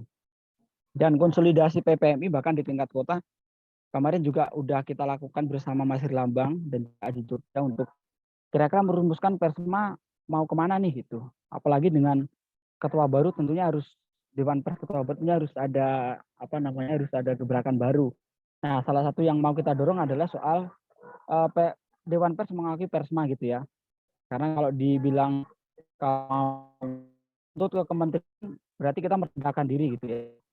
Dan Persma ini sebagai profesi sebenarnya kendati tidak memenuhi syarat-syarat tentang kesejahteraan anggota dan segala macam, tapi apa yang dilakukan Persma itu sebenarnya satu hal yang penting.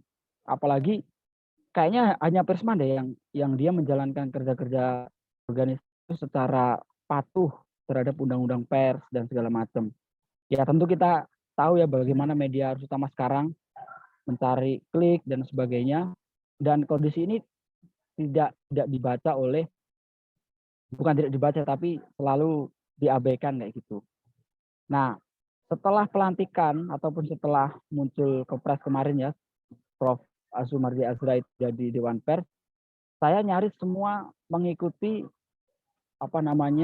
wawancara beliau, kemudian entah di majalah Tempo edisi terbaru, kemudian dengan Pak Karni Ilyas dan segala macam platform saya baca.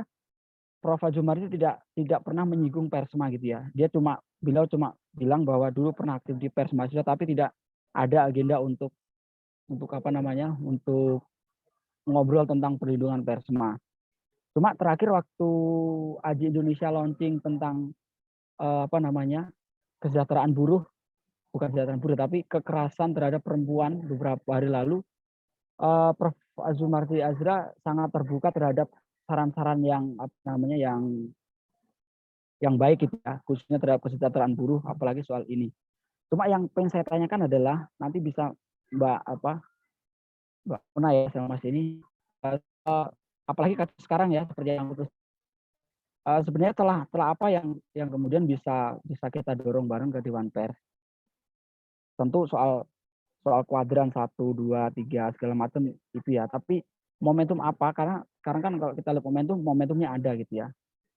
Bahkan kemarin PPMI pernah melakukan riset yang kemudian juga di Batam Masri Lambang kemarin juga trennya itu naik, dan itu di latar belakangi gara-gara ya nggak ada pengakuan dari Dewan Pers, sehingga orang-orang yang bersengketa entah kampus, polisi bahkan preman segala macam itu ya main sikat aja gara-gara melihat Persma ini memang nggak diakui nih mereka, ya udah sikat aja gitu.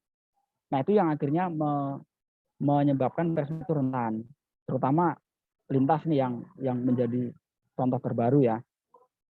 Bahkan di kasus-kasus yang tidak terfollow up itu juga banyak sebenarnya, cuma ketika PPMI ngobrol sama mereka, ini kalian mau dinaikin atau enggak, dan ternyata mereka takut duluan, oh enggak Mas, enggak usah gitu-gitu.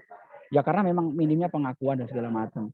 Nah, melihat fenomena ini, kira-kira tanggapan dari Mbak Mona, kemudian dari Mas Tajudin tadi, seperti apa gitu? Saya rasa relevan ya dengan apa yang kita bahas ya, juga upaya dalam rangka kita membaca advokasi ke depan, tidak hanya ke lintas. Oke, sekarang kita advokasi lintas, tapi ke depan kita bakal mengadvokasi diri kita sendiri. Dan di situ kita perlu amunisi, perlu bahan yang semoga kita bisa dorong bareng dan kita bisa survive bareng kayak gitu. Itu sih. Terima kasih, Pak.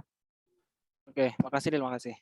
Ya, ini langsung saya arahin aja ya ke mungkin yang pertama dari Mas Tajudin dari AJI Ambon bisa menjawab pertanyaan dari Adil tadi. Halo Mas. Ya, terima kasih Mas Adi. Ya, silakan Mas. Ya, nanti di sini juga Bang Iwan juga bisa menambahkan ya, sebagai perwakilan dari AJI Indonesia. Memang kondisi pers kampus atau LPM lembaga mahasiswa di Indonesia hari ini memang mengalami lemahnya cukup berat gitu ya. Bahkan kalau kasus IAIN ini justru sudah ditekan gitu. Kalau selama ini kita lihat penekanannya itu agak personal misalnya ya, nanti teman-teman lintas boleh juga berbagi di sini, maksudnya dari orang ke orang yang memiliki kedekatan dengan adik-adik di lintas misalnya atau dengan lembaga pers di kampus yang lain, biasanya pendekatannya personal, tapi justru makin hari itu penekanan terhadap lembaga pers kampus ini semakin brutal gitu ya, dan salah satunya adalah di lintas ya Ambon ini. Memang dalam setiap kali saya diundang atau ya, saya diajak berdiskusi dengan teman-teman lintas, misi materi dan sebagainya, memang selalu saya ingatkan bahwa yang untuk saat ini ya, sebagai ikhtiar saya kepada teman-teman menulis di media teman-teman di kampus itu, tetapi tetap harus pada rambu-rambu kode etik. Itu tindakan antisipatif ya, yang sering kami sampaikan, Aji sampaikan ke teman-teman ketika kita lakukan kegiatan bersama atau kita diundang sebagai narasumber untuk mengantisipasi hal buruk yang teman-teman dia punya istilahnya badan hukum ya secara resmi seperti institusi pers pada umumnya. Maka untuk menghindari hal-hal seperti itu teman-teman harus bekerja dalam koridor undang-undang pers dan koridor kode etik gitu. Dan alhamdulillah teman-teman dalam beberapa karya jurnalistik, kalau di Ambon ini Bang, perlu saya gambar sedikit, nanti juga bisa ditambahkan oleh teman-teman yang lain, terutama oleh teman-teman lintas sendiri. Lembaga Pers Kampus itu mungkin yang paling aktif itu ya di LPM Lintas ya, Ambon ya.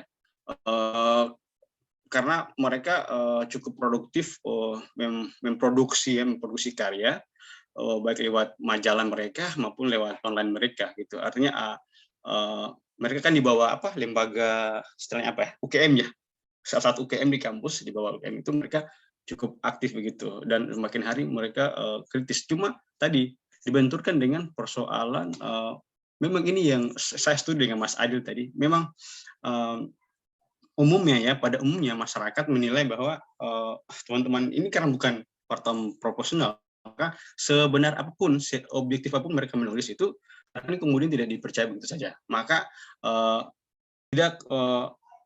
karya yang mereka buat itu kemudian akhirnya tidak terlalu digubris ke kampus ya. Buktinya ya dia lain melintas, meskipun mereka mengungkap fakta sebenarnya, tetapi justru kampus menyerang balik dengan kriminalisasi. Maka mungkin sudah saatnya, saya sangat setuju kita mendorong bersama agar teman-teman ini bagaimana kita mencari celah hukum yang bisa mengakomodir teman ini, agar mereka tidak menjadi tidak dihantui oleh ketakutan ketika mereka membuat sebuah karya jurnalistik gitu ya. Kalau di AJI sendiri memang kita sudah mengakomodir Pers Kampus itu bisa sebagai anggota AJI. Tentu harus mengikuti yang namanya rekrutmen AJI gitu ya, rekrutmen anggota di AJI dengan berbagai tahapan yang sudah diatur dalam ADRT kita maupun aturan lain di dalam AJI. Nah, saya pikir harusnya bukan AJI salah satu-satunya lembaga profesi yang mendorong kampus ini mendapat legitimasi hukum. Harus kolektif ya. Di sini ada JTI, ada PPI, dan mungkin lembaga lain yang mendapat pengakuan dari Dewan Pers sebagai organisasi profesi gitu. Nah, ini mungkin momentumnya untuk dari kasus IAIN Ambon ini kita membuat semacam story bahwa dalam beberapa tahun terakhir banyak terjadi kasus intimidasi, kriminalisasi terhadap pers kampus gitu ya. Dan kemudian mungkin itu menjadi senjata pengingat bagi Dewan Pers yang baru ya, Dewan Pers yang baru, agar apalagi tadi saya kutip dari Mas Adil bilang bahwa tidak ada satu kata pun dari Ketua Dewan Pers menyentil soal LPM atau lembaga pers mahasiswa.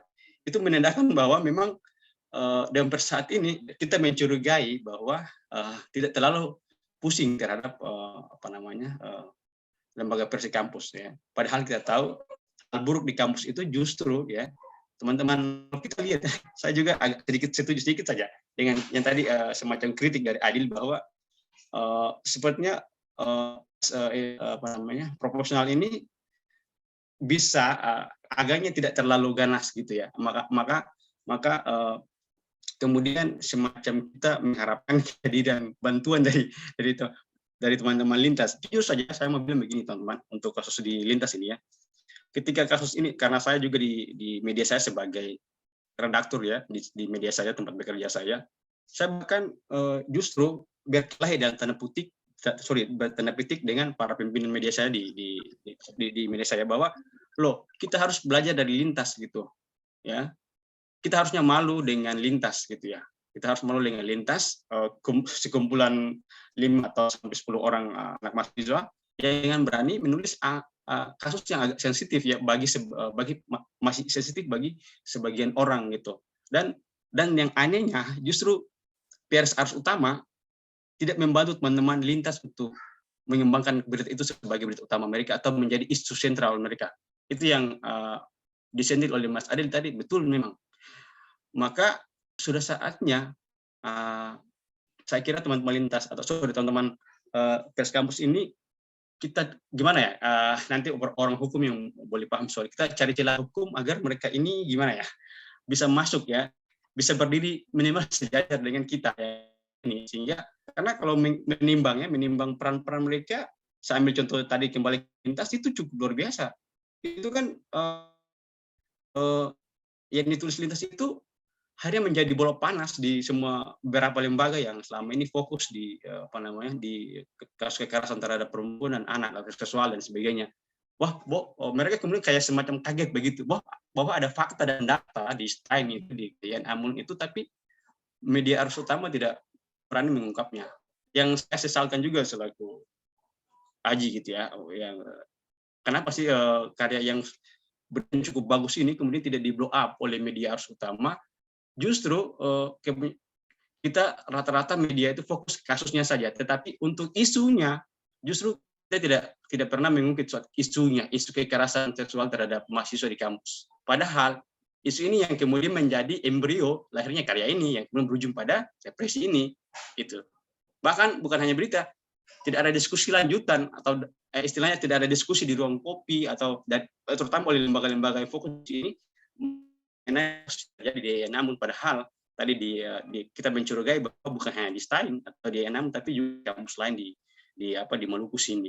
Itu yang mungkin menurut saya kalau Aji sih sudah dari dulu tetap mendorong pers ini untuk pers kampus ini untuk tetap dilindungi, tetap kita mencari celah hukum untuk celah aturan untuk mereka bisa diakui katakanlah jika ada masalah hukum Dewan Pers bisa menjangkau sampai ke sana gitu.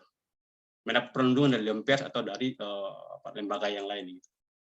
Mungkin begitu dulu pendapat saya, Bang Naval. Ya, oke, terima kasih untuk Mbak Monervita dan juga Mas Tajudin. Memang benar sih ya, dengan melihat adanya fenomena seperti itu, karena orientasi dari media arus utama itu kebanyakan hanya berburu klik, sehingga ketika dalam memandang isu-isu tertentu, mereka hanya melakukan proses running atau mencoba memblow up sesuatu yang pada hakikatnya tidak melakukan pendalaman isu terlebih dahulu, dan juga kadang malah melakukan proses framing yang pada sebenarnya sangat jauh dari konteks yang ada. Nah, sehingga dari itu orientasinya ya hanya untuk melakukan pengejaran klik, dan juga pengusaha dan juga ada industri di dalam situ. Ya, mungkin untuk teman-teman yang lain satu pertanyaan lagi kalau masih sempat, karena untuk beberapa menit lagi ini kita sudah Sorry, Pal. mengakhiri. Ya, Adil Mbak ya. Mona belum, Pak. Mbak Mona belum respon. Oh iya. Maaf. Oh ya, untuk Mbak Monervita, kami persilakan, mohon maaf. Sebenarnya kurang lebih ya sama apa yang disampaikan sama Bang Tajudin, Ketua Aji Ambon gitu. Tentu ini menjadi momen kita untuk advokasi yang lebih besar ya, maksudnya di jangka panjang untuk mendorong Dewan Pers segera membuat peraturan Dewan Pers soal perlindungan untuk teman-teman persma kayak gitu. Jadi dan juga ini kan karena Dewan Pers sekarang sudah punya ketua baru juga ya. Sudah punya ketua yang baru, dan tentu ini dengan momen teman-teman lintas kayak gitu, ini bisa jadi advokasi jangka panjang atau advokasi kebijakan ke Dewan Pers dengan Kemendikbud juga gitu, untuk memberikan perlindungan bagi teman-teman pers mahasiswa kayak gitu. Itu sih kalau dari saya. Ya. Oke, terima kasih untuk Mbak Monervita. Mohon maaf tadi, Mbak. saya kelupaan. Tidak apa-apa. Ya, oke. Mungkin barangkali teman-teman satu pertanyaan sebelum kita menutup diskusi kita pada hari ini, pada sore ini, karena berhubung waktu sesuai target juga sudah mendekati. Ya. Mungkin bisa raise hand aja ya kalau ada yang mau bertanya.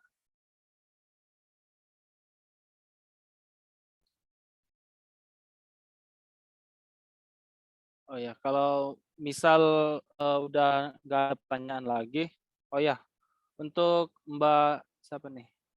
Khairiyah. Akhirnya. Oh iya, Mbak Rere. Silakan, Mbak.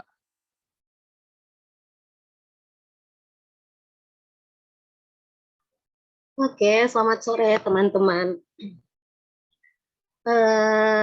Perkenalkan saya Rere, saya dari Aji Ambon. Saya dari tadi mengamati diskusi ini ya. Kemudian terima kasih kepada teman-teman teman-teman BH Pers, teman-teman Aji Ambon yang juga berkesempatan hadir, kemudian teman-teman dari IKA, juga teman-teman dari PPMAN, dan terima kasih banyak untuk PPMI yang sudah memfasilitasi adanya diskusi ini. Saya dari tadi mengamati bahwa ya oke, kita dalam hal ini sedang membicarakan sebuah isu bersama, isu kebebasan pers, tapi kemudian kita juga tidak boleh lupa ada isu yang lebih besar di dalamnya sampai ada isu berkenan dengan isu kekerasan seksual. Sejak dari awal advokasi ini dilakukan, gitu, sebenarnya ada isu penting yang di dalamnya kemudian yang diangkat oleh teman-teman lintas dalam karya jurnalistiknya, yaitu kekerasan seksual di kampus. Mengapa kemudian ini sekaligus menjawab pertanyaan teman-teman, mengapa kemudian media arus utama itu tidak terlibat di dalamnya? Saya mau coba jawab sedikit. Pertama, teman-teman perlu tahu situasi dan kondisi sosial, politik, kemudian kultural kondisi di Ambon itu seperti apa. Ada relasi kuasa di dalamnya, tidak hanya di dalam media lokal ya teman-teman, kemudian ada relasi kuasa di berbagai macam institusi. Ada intervensi dan kepentingan yang tidak mendukung isu ini, isu kekerasan seksual. Itu pertama. Mengapa kemudian perlu ada jejaring antar lembaga? Karena apa? Tidak ada dukungan dari organisasi mahasiswa. Padahal ini adalah ranahnya mahasiswa loh. Ini terjadi di kampus dan itu tidak diakomodir kepentingannya. Kepentingan apa? Ya kepentingan teman-teman yang merupakan korban kekerasan seksual. Itu pertama. Kemudian ada berbagai intervensi dari berbagai pihak tadi, ada relasi kuasa, kemudian yang berpengaruh juga sebetulnya mengambil sikap secara organisasi. Nah, yang penting adalah sejak awal saya kemudian diskusi dengan teman-teman lintas Iksan. Yang paling penting adalah ketika kita mendapat dukungan di daerah, maka salah satu jalan adalah kita mencari dukungan di luar daerah. Itu pertama. Komunikasi dengan teman PPMI dan responnya cukup baik.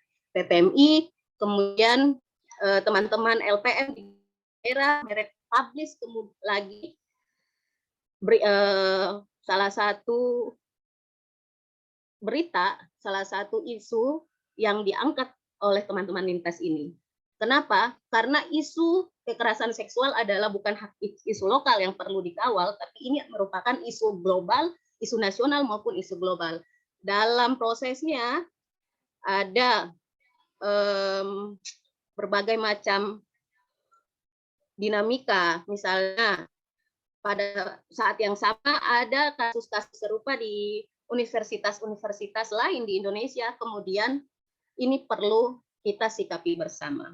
Ketika gerakan mahasiswa di Ambon itu mati, teman-teman Persma tidak boleh mati. Persma perlu menjadi kritis, kemudian mengawasi kebijakan yang tidak hanya itu di wilayah kampus, tetapi juga kebijakan-kebijakan sebagai kontrol. Itu peran Persma. Nah, kenapa kemudian apa yang perlu dilakukan lagi?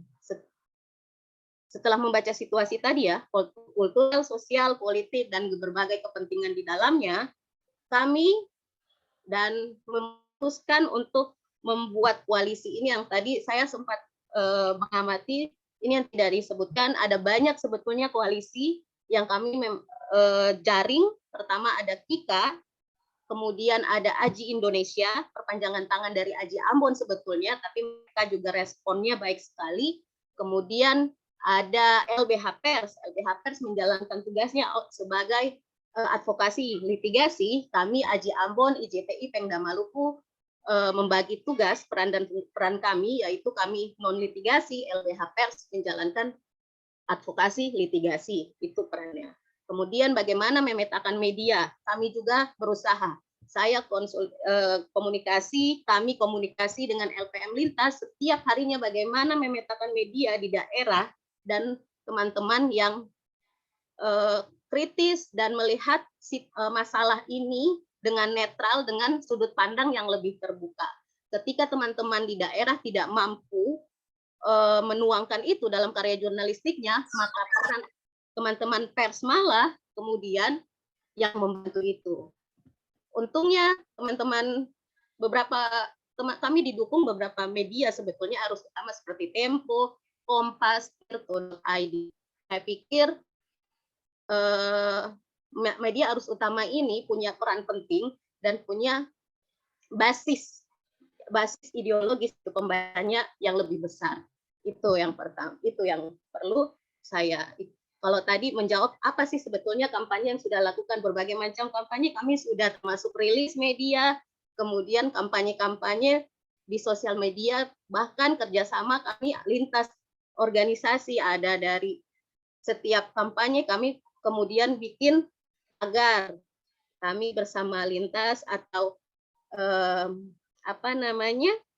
baca bukan bredel, itu dikomunikasikan di setiap lintas organisasi yang tadi melakukan advokasi, kemudian dipublish di media sosialnya masing-masing. Itu yang sudah dilakukan teman-teman. Teman-teman jangan putus asa bahwa ketika gerakan mahasiswa mati, maka teman-teman persma tidak boleh mati. Itu yang terakhir. Kita bisa sama-sama mengawal isu-isu publik dan kepentingan publik. Ini kasus KS ini bukan lagi kasus lokal yang kemudian hanya terjadi di Ambon, tapi juga terjadi di kampus-kampus lainnya, terjadi di Indonesia bagian barat barangkali, dan Indonesia bagian lain kita tidak tahu. Saya cukup sampai di situ. Saya pikir terakhir adalah saya perlu ingatkan apa yang perlu kemudian kita lanjut untuk mendukung gerakan ini.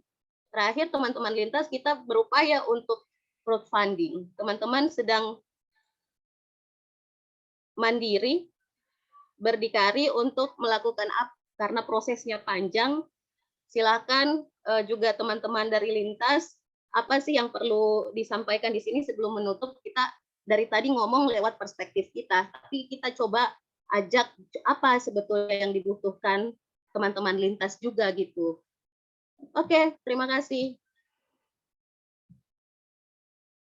Oke, terima kasih kembali untuk Rere. Oh iya, mungkin perwakilan dari teman-teman lintas barangkali ada mau mencoba menyuarakan terkait kondisi terkini, bagaimana keadaan di sana. Untuk teman-teman LPM lintas bisa berbicara kepada kita semua di sini. Halo. Assalamualaikum. Waalaikumsalam, Mas.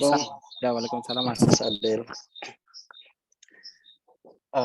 Pertama saya jelaskan dulu barangkali 2 menit, dan saya akan bilang apa yang sangat kami butuhkan saat ini dalam advokasi soal pemberdelan lembaga pers mahasiswa lintas di Institut Agama Islam Negeri Ambon yang parah ini. Yang pertama, saya pikir ini bukan kali pertama lembaga pers mahasiswa lintas itu dibredel. Tahun 2016 lintas juga sebenarnya dibredel 2 tahun. SK organisasi ini tidak pernah diterbitkan karena menulis juga kasus kekerasan seksual. Dan parahnya salah satu terduga pelaku di tahun yang 2016 itu, dia mengulang perbuatan yang sama dengan korban 2 orang. Ini kenapa? Ini karena kampus tidak pernah serius mengusut kasus-kasus kekerasan seksual. Padahal di tahun 2019 kita tahu bahwa Dirjen Pendes itu sudah mengeluarkan sebuah regulasi jauh lebih awal sebelum Permendikbud nomor 30 itu dikeluarkan. Nah, tapi kenapa ini nggak pernah dibahas? Kenapa Yayan Ambon ini dia justru tutup mata, padahal mereka punya pengalaman yang pernah terjadi soal kasus yang sama. Justru terduga pelaku yang pertama di tahun 2016 itu dia masih diberi tempat yang cukup istimewa di fakultas. Nah, karena kasus kekerasan seksual itu dia biasa memanfaatkan relasi kuasa ini, maka jangan heran ketika hari ini dia akan mengulang perbuatan yang sama. Salah satu contoh, 2 hari setelah majalah Lintas ini terbit, saya didatangi satu mahasiswa yang tidak pernah kami tulis sebagai korban. Dia bilang begini, saya membaca liputan Lintas itu, saya rasa bahwa saya sedang membaca kisah saya sendiri. Di situ saya terhentak. Kedua, ada korban lain yang mengaku bahwa saya juga mengalami hal yang sama oleh salah satu terduga pelaku yang tadi saya bilang. Di tahun 2016 dan tahun 2019 melakukan hal yang kejahatan seksual ini. Ini kenapa? Karena kampus tidak pernah serius dalam hal-hal ini, mematuhi regulasi-regulasi yang sudah dikeluarkan itu. Jadi hari ini dukungan terhadap Lintas ini sebenarnya bukan hanya soal pemberedelan Lintas, tapi juga dukungan kita terhadap korban kekerasan seksual. Ini harus menjadi perhatian kita. Nah, makanya ketika ditawarkan kita perlu terapi kepada Dewan Pers, saya pikir itu sangat pas sekali. Kenapa? Karena kalau tidak pers mahasiswa ini dilindungi, maka dia akan takut mengungkap hal-hal besar atau hal-hal yang fatal di dalam kampus. Kenapa? Ketika dia melakukan itu, dia akan ditutup. Kenapa ditutup? Karena tidak ada regulasi yang mengatur itu atau melindungi itu. Oke.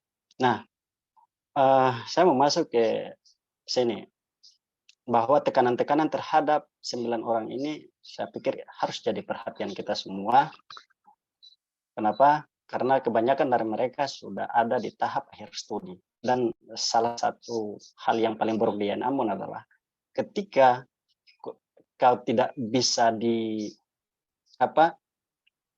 diempas dengan hukum, kau akan dipermainkan di akhir studi. Itu yang paling buruk. Nah, yang saya khawatirkan teman-teman Lintas, nasib studi 9 orang ini justru akan bermasalah di akhir studi karena menulis kasus kekerasan seksual. Berikutnya adalah soal apa yang kami butuhkan, Mas Adil dan teman-teman pers mahasiswa semua. Yang kami butuhkan adalah responsif yang maksimal. Kami sekarang sedang didorong untuk mengajukan gugatan terhadap PT UN dan kami punya keterbatasan dana di situ. Kami tahu bahwa itu tidak butuh dana kecil. Kami sekarang sedang membuat bazar kaos untuk membantu kami menopang gerakan untuk mengembalikan Lintas ini ke tempat semula karena ini satu-satunya tempat kami belajar. Saya pikir semua orang harus peduli di mana tempat belajar itu tidak boleh dirampas apalagi dibunuh. Karena itu hak kami untuk mendapat pengetahuan dari mana saja. Terima kasih Mas atas dukungan dari PPMI dan seluruh lembaga yang terlibat dalam advokasi pembela Lintas. Terima kasih sekali lagi. Ya, oke, terima kasih untuk Mas Ihsan. Oh ya, mungkin barangkali itu tadi terakhir dari Mas Ihsan sembari menutup diskusi kita pada hari ini. Mungkin kita bisa lanjutkan untuk konsolidasi paling 10-15 menit aja ya. Mungkin akan dipimpin oleh sama Mas Adil sebentar di konsolidasinya. Saya juga ucapkan terima kasih kepada Mbak Mona Ervita dan juga Mas Tajudin tadi yang sudah bersedia meluangkan waktunya dalam mengisi forum diskusi kita pada hari ini dalam membahas tentang kelanjutan advokasi kasus yang dialami oleh teman-teman kita di Lembaga Pers Mahasiswa Lintas DIN Ambon. Mungkin dengan ini saya tutup diskusi kita. Terima kasih lagi untuk teman-teman semua yang sudah meluangkan waktunya, untuk teman-teman se-Indonesia lah yang turut bersolidaritas dan juga pro terhadap demokrasi, kebebasan berpendapat, dan juga terus memberi semangat kepada teman-teman di LPM Lintas. Ya, mungkin sekian dari saya. Assalamualaikum warahmatullahi wabarakatuh. Terima kasih semuanya. Saya serahkan kepada Mas Adil. Halo. Sebenarnya soal konsolidasi tadi itu sudah disampaikan ya, karena beberapa hal penting untuk dibahas selanjutnya adalah seperti apa yang disampaikan Mas Isan tadi ya, kalau teman-teman ke depan itu bakal istilahnya berperkara gitu ya, dan ketika berperkara itu pasti butuh bantuan gitu ya, entah bantuan tentang apa namanya akomodasi lah, buat biaya berperkara lah dan sebagainya gitu. Tadi udah disampaikan, yang akhirnya di awal udah aku bilang kalau teman-teman lintas sekarang butuh itu gitu ya, sehingga sampai apa namanya bukan donasi ya, tapi apa ya buat mengadvokasi lintas lah khususnya gitu ya. Tapi sebenarnya yang diadvokasi bukan lintasnya, tapi kebebasan pers dan juga hak-hak penyintas KS gitu ya. Nah, saya rasa tadi udah disampaikan itu, dan teman-teman kalau misalnya ada apa namanya ada rezeki lebih gitu ya, tentu bisa mendukung membeli t-shirt sama majalah yang kemarin gitu. Sebenarnya itu yang pengen saya sampaikan, tapi tadi udah disampaikan sama Mbak Rere juga ya, soal kondisi aktivitas di sana seperti apa, mahasiswanya ternyata masih belum satu frame untuk kasus ini gitu. Kayak gitu teman-teman.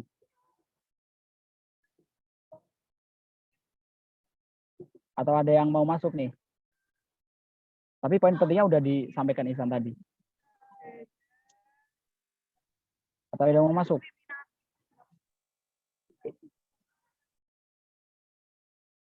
Ada teman-teman? Dan satu hal lagi, apa namanya responsif ya. Ketika misalnya teman-teman koalisi mengeluarkan rilis gitu ya, atau apapun teman-teman, khususnya yang di lembaga pers, sebisa mungkin responsif untuk melakukan republikasi ataupun melakukan pemberitaan soal apa yang udah dirilis.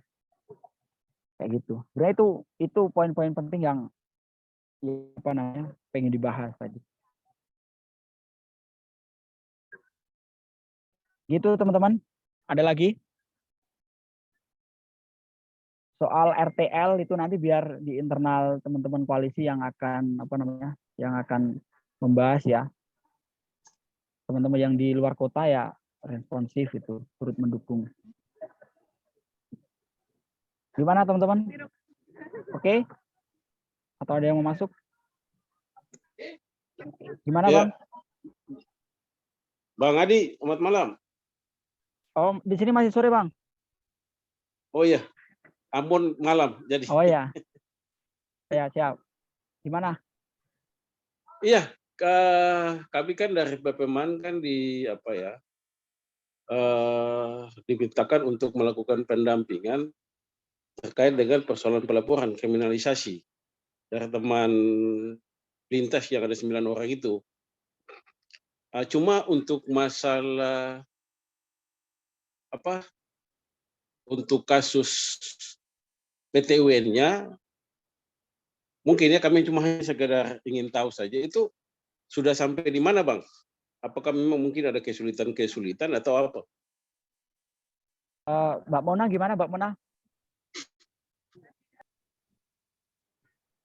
Kalau ke PT-UN itu, Mbak Mona? Ya, oke.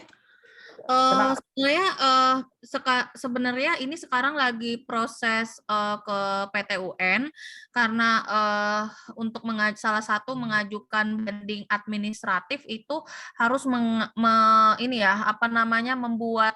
mengirimkan surat keberatan ke rektorat atas SK itu. Nah, nanti kalau misalnya SK itu tidak direspon, baru kita akan draft gugatannya gitu. Itu sih, ini sudah berjalan sih. Itu. Ya, maksudnya begini Mbak Mona, artinya kan ini kan pasti kan akan ada prosesnya di PT UN, bukan apa sih, tapi apakah nanti pada saat di PT UN, karena kan pasti bergulir nih dia, Artinya kalau nilai sikap kan ada dari mulai proses keberatan sampai banding administratif. Kalau umpamanya tidak ada tanggapan, berarti otomatis harus ada gugatan dan lain sebagainya. Nah, bahkan proses-proses pendampingan di sana, apa memang dari LBH Pers sana melakukan pendampingan, apa memang dari teman-teman sendiri yang nanti di sana di PTUN?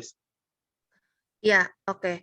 Ini kalau untuk advokasi PTUN-nya itu sudah dibicarakan sama teman-teman lintas gitu, Pak Yapi. Jadi apa namanya sudah pendampingannya jarak jauh gitu. Mungkin untuk ini sudah disampaikan gitu ke teman-teman gitu. Oh, jadi ini saja pendampingannya pendampingan jarak jauh. Itu sudah disampaikan Berarti, ke teman-teman. Iya. Berarti nanti pada saat waktu di pengadilan juga cuma teman-teman lintas sendiri saja yang di sana. Itu sudah dibicarakan. Saya tambahkan sedikit ya. Oke, Mbak. Halo Om Oke. Yapi, ini Rere. Iya, iya. Jadi gini, kami seperti yang tadi dikatakan Mbak Mona, ada langkah-langkah advokasi yang kita sama-sama lagi tempuh nih ya. Kami barangkali belum berpikir sebelum adanya laporan ke PTUN, kami masih coba mengambil langkah diskusi dulu, dia membangun dialektik dengan pihak kampus. Artinya kami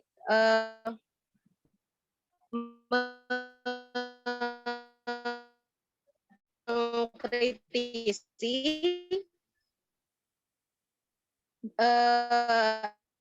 apa namanya SK yang diterbit SK yang kemudian dibekukan pihak kampus itu, kan ada jangka waktunya tuh Pak, jika memang tidak digubris langkah selanjutnya. Jadi ada perlu yang ada yang skala prioritasnya gitu loh Pak. Kami berusaha berupaya dulu, jika tidak ada jawaban dari pihak kampus barangkali itu bisa dipikirkan. Tapi kemudian kita kembali kepada kawan-kawan ini, apakah mereka bayangin aja kasus-kasus yang tadi itu, jadi ini kasus lain ya, kasus soal pempredelan itu ada intimidasi ke korps, kasus AS ini kemudian juga intimidasi kepada teman-teman redaksi di LPM. Maka untuk mengantisipasi itu kita juga butuh langkah-langkah dan strategi apa yang kemudian akan kita bangun. Nanti akan kita bicarakan lagi. Sepertinya kayak gitu Mbak, Pak. Oke, ya. Ya, makasih. Oke, teman-teman, ada yang lain? Tapi secara inti yang ingin dikonsolidasikan itu tadi ya, teman-teman ya. Ada lagi, Bang?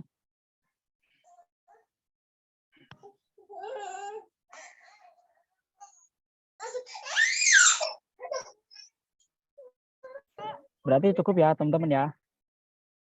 Atau Mbak Rere mau menambahkan, Mbak? Cukup.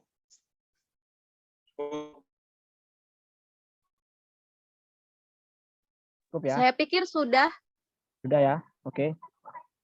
Oke teman-teman, terima kasih ya. Kita udah diskusi dan ada pembahasan kecil tadi soal itu. Semoga habis ini semangat kita untuk mengawal isu ini itu terus bergulir. Dan tadi kata kunci yang penting adalah responsif. Teman-teman diminta untuk responsnya cepat gitu ya. Kalau ada rilis dari koalisi terus dinaikkan gitu. Dan sebisa mungkin isu ini harus tetap naik gitu ya. Jangan sampai redup. Dengan berbagai cara, entah diskusi lah, entah aksi atau sebagainya, perlu untuk dilakukan gitu. Oke, saya rasa gitu teman-teman. Dan karena di sini juga udah mau gelap, saya tutup ya teman-teman ya. Terima kasih udah menyempatkan waktu untuk bertahan hingga sekarang. Selamat sore teman-teman. Salam sehat semuanya. Sore, terima kasih. Sore, terima kasih.